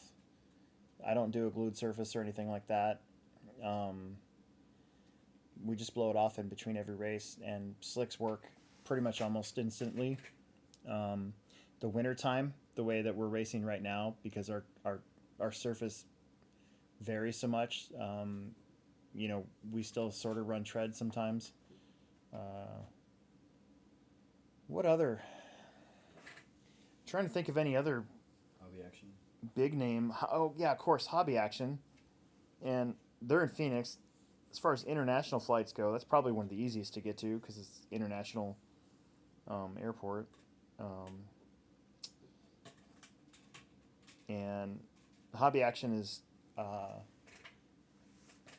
probably the nicest facility in the United States. Very clean, very bright. The tracks are always pretty fun. It's not the biggest track but it's not the smallest. It's still a pretty big for indoor tracks. It's big. Who else is out there? As far as clay, I mean, like clay tracks that have like destination type races. So, Hobby Action, you've got the Desert Classic, and their BK race in October. Beach RC's got the Palmetto Classic. It's in March. The Masters of Dirt. Hoosier RC's got the INS finals this year. They do the Clash, which is in January, and then they've got another race called the Apocalypse, but I don't know the dates for that one. Trackside RC is another good one. That's in Milwaukee, and it's a smaller indoor dirt clay track, but they work really well with what they have. That place has been there forever. I mean, it used to be Scotty Ernst's place, like S&N's trackside. So they've got the buggy. What do they call that race? The buggy champs. Buggy champs, I think, in April. And then they have the team associated race in November. INS too. And then they have an INS race, J Concepts Indoor National Series race, like next week. This week. That would have been cool to go to, but they're No, sold out. it's this week. Yeah, it's this weekend actually. They're sold out. Yeah. Oh shit. Then there's got all the California tracks. So SDRC, Coyote Hobbies, Rain Man.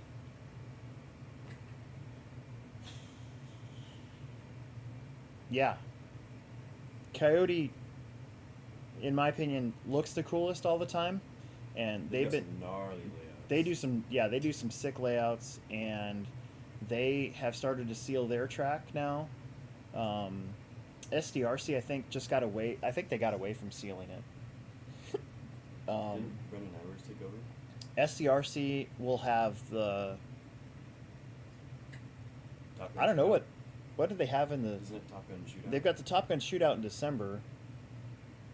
But I'm trying to think of the other stuff they do. Rain Man has the Pro Line race, which used to be the Hot Rod Shootout, but I think Jimmy just moved it to an indoor because that's where it needed to be. And then Coyote Hobbies, they always have some big race going on, like maybe once a quarter, but I can't remember what the name of it is now.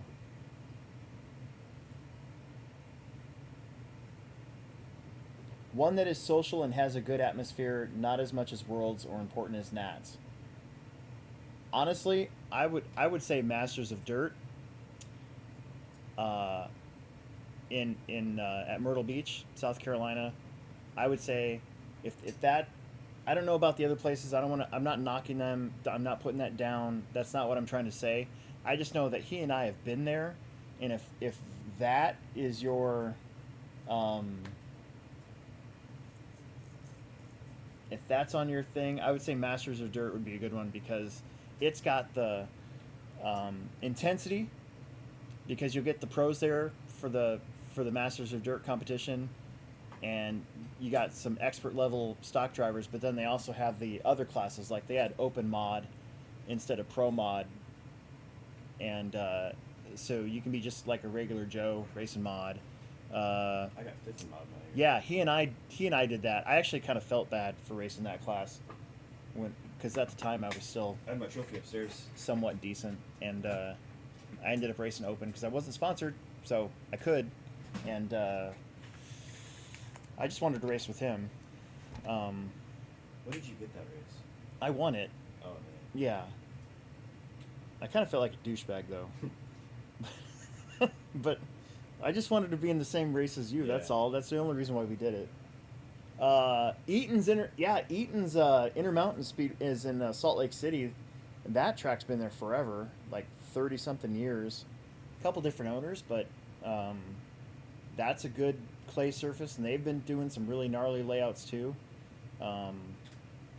They always do a really good job for the April Fool's Classic. That obviously will be in April, probably the first weekend in April. So I don't know, man. You got a lot of choices. A lot of carpet out there. A lot of tracks have either gone away or have changed over to carpet because the maintenance is easier. But the clay tracks that are really well known that we have in the States, they're sticking around for a reason, you know, because they're fun and they're really good. But I bet you Densford would love to have you at Masters of Dirt. All right, I'm done with this for now. He's still rocking it. He's gotten way further on his car because he's talking less.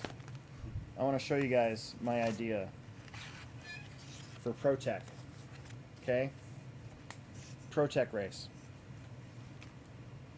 We've had a crossover in. We didn't have a race in 2020, so we had a crossover in. Was it 21? I think so, yeah. We had a crossover in 2021 and a crossover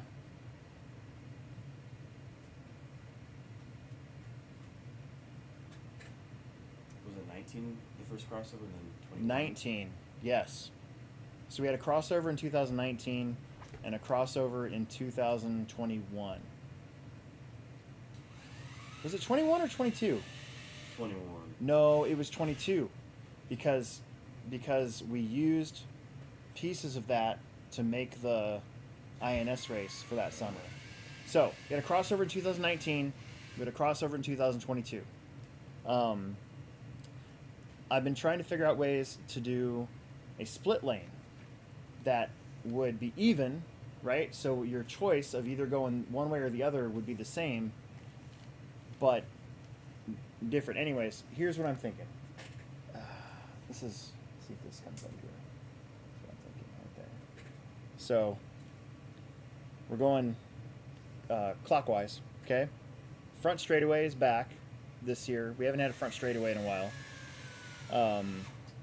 I may or may not do something with the elevation up here differently. But then when you come down into here, here's your split lane. Isn't that neat? And then the rest of this, you know, we'll figure out. But that right there, that's what I'm working on. I want to get it on paper. I want to get it to where I feel good about it. And then I think this year we're going to do it. For the Pro Tech race and probably for the first 3 Summer Series races. So it'll be something like that. And then I have a version of this track with no split lane. That kind of looks like that. And then the INS one, I'm not going to show you guys. I'm going to keep that to myself for a while. So, but I wanted to end tonight with a little sneak peek at what I'm thinking of. And I think the split lane, I think it's going to work. I think this is the way to do it. I think it's going to work. So, split lane.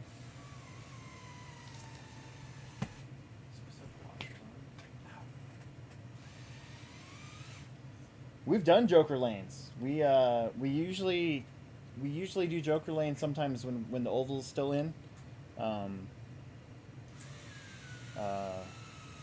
We've done them in the past, for sure. Anyways, I'm exhausted, and we're 3 hours and 22 minutes in, and I've only gotten through bag 3. But that's okay. That's all right. Almost done. What else are we going to do? And he's dropping stuff, so... Here's Emerson's Xray.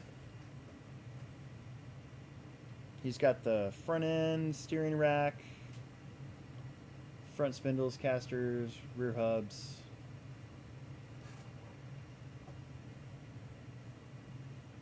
Not too shabby. Cute. Totally cool. All right, guys. Man, this was a long one, but that's okay. Thank you very much for hanging in there with me and joining. I think at one point we had like 35, 36 people watching pretty early. When they were like, B7, and then they're like, who's this guy? And why is he talking so much? And then they left. So that's okay, though. That's the way it goes. Yeah, so I guess that's good for now. Thanks for tuning in. What are you doing? Thermal burn sucks. Anyways, thanks for tuning in, and make sure you subscribe, like, tell your friends about the channel, and yeah, we'll keep this thing going. So appreciate you a lot. Signing off. Adios.